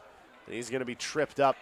It's only a gain of 2. Well, I'll say this. I mean, this is the LHS backups, as you alluded to. This is still the first-string offense for Olathe West. So the fact that they're not just, having a sieve in the defense, pretty impressive to further to that depth of the varsity unit. 30 seconds to go. Steele White getting some time in there. Larney Finney, as you say, is in there. They do have to take one more snap. There's a 2-second difference between the game and play clock. Third down and 8 for Olathe West, with Cruz out of the shotgun. And he's going to give up the middle as Hale tripped up for a gain of about 3. And that's going to run things out on this one. Lawrence High dominates their home opener. They trailed 14-0. They win 49-14. All Lions in the second half, and they move to 2-0. Meanwhile, Olathe West drops to 0-2. And just really, after kind of a very slow start. First quarter was terrible, really. I mean, it was not good. And they just came back and they figured some things out. And Clint Bone is very happy, very proud of his coaching staff. He loves these guys, and he believes he's got a lot of talent, and he needs it because the Lawrence High and Free State, they get 2 less paid coaches than all the Olathe schools. The Olathe schools get more coaches. So he loves the talent he has on his coaching staff, and you'd think that after a start like this, maybe that really that experience of that coaching staff showed. They were able to figure some things out after they saw a few plays and able to really make a difference here. But not enough superlatives in my in my mouth to talk about the greatness of this sophomore class. It's just really, really good. They have got some talent, and I spoke a lot last week about Jackson Becker and Josh Galbraith, but I'll tell you what, I mean, how many different sophomores do we call tonight and talk about? I mean, Taj Taj Edwards, Devin Foster will be a name that we talk about a lot now. That's right. I mean, I'll be talking to Devin later. I want to get to know this kid because I'm going to be talking about him a lot. I've just got a pretty strong feeling about that. Our post-game report brought to you by Mama's Tamale Shop. Authentically made empanadas, street tacos, and more. Try the fresh waters and the house-made salsas with Mama's Tamale Shop on 9th Street and come by for High School Sports Weekly upcoming this Thursday from 6 to 7 o'clock. Okay, so Matt, do you want to pick a offensive and defensive player of the game for the Lions? Well, I think you know who my defensive player is. That's right. Devin Foster. There's no doubt in my mind. Most dominant play, a series of plays I think I've ever – I just don't remember calling a kid with that much enthusiasm like I did with him. And you know what? I think tonight offensively I would probably go with Tony. Okay. And Tony because he made the most of when he was in there. But not only that, he played both ways. And he made impacts just like last week. He made impacts on offense and defense, and the 80-yard run. He didn't have a lot, but man, when he was in there, he did a lot. I mean, it's easy to go with the quarterback. As last week, Banks was the player of the game. I mean, 200 yards rushing. You've got to go with the quarterback in that situation. There's no question. But offensively tonight, I'm going to go with Tony. Could very easily go with Banks or possibly Taj Edwards, the sophomore. But that might have been just a little bit ridiculous. I'm going with Tony. A lot of good options there. A lot of good options. I think that's well said. Well, that's going to do it for our broadcast tonight. Thank you to all our sponsors, 23rd Street Brewery, Mama's Tamale Shop, Kurt Gieser State Farm, Kansas Center for Sedation Dentistry, and Trudy Credit Union. We'll be back next Friday, back here at Lawrence High School. They're taking on Shawnee Mission East, so you can tune into that game on one of our stations. We'll get more info on that throughout the week here on KLWN. For Matt Llewellyn, I'm Derek Johnson. Lawrence High 49, Olathe West 14. You can tune in to the remainder of the KU game over on KLWN and 105.9 KISS. We'll see you next week. Have a good night. 1320 KLWN Lawrence and FM 1017 K269 GP Lawrence.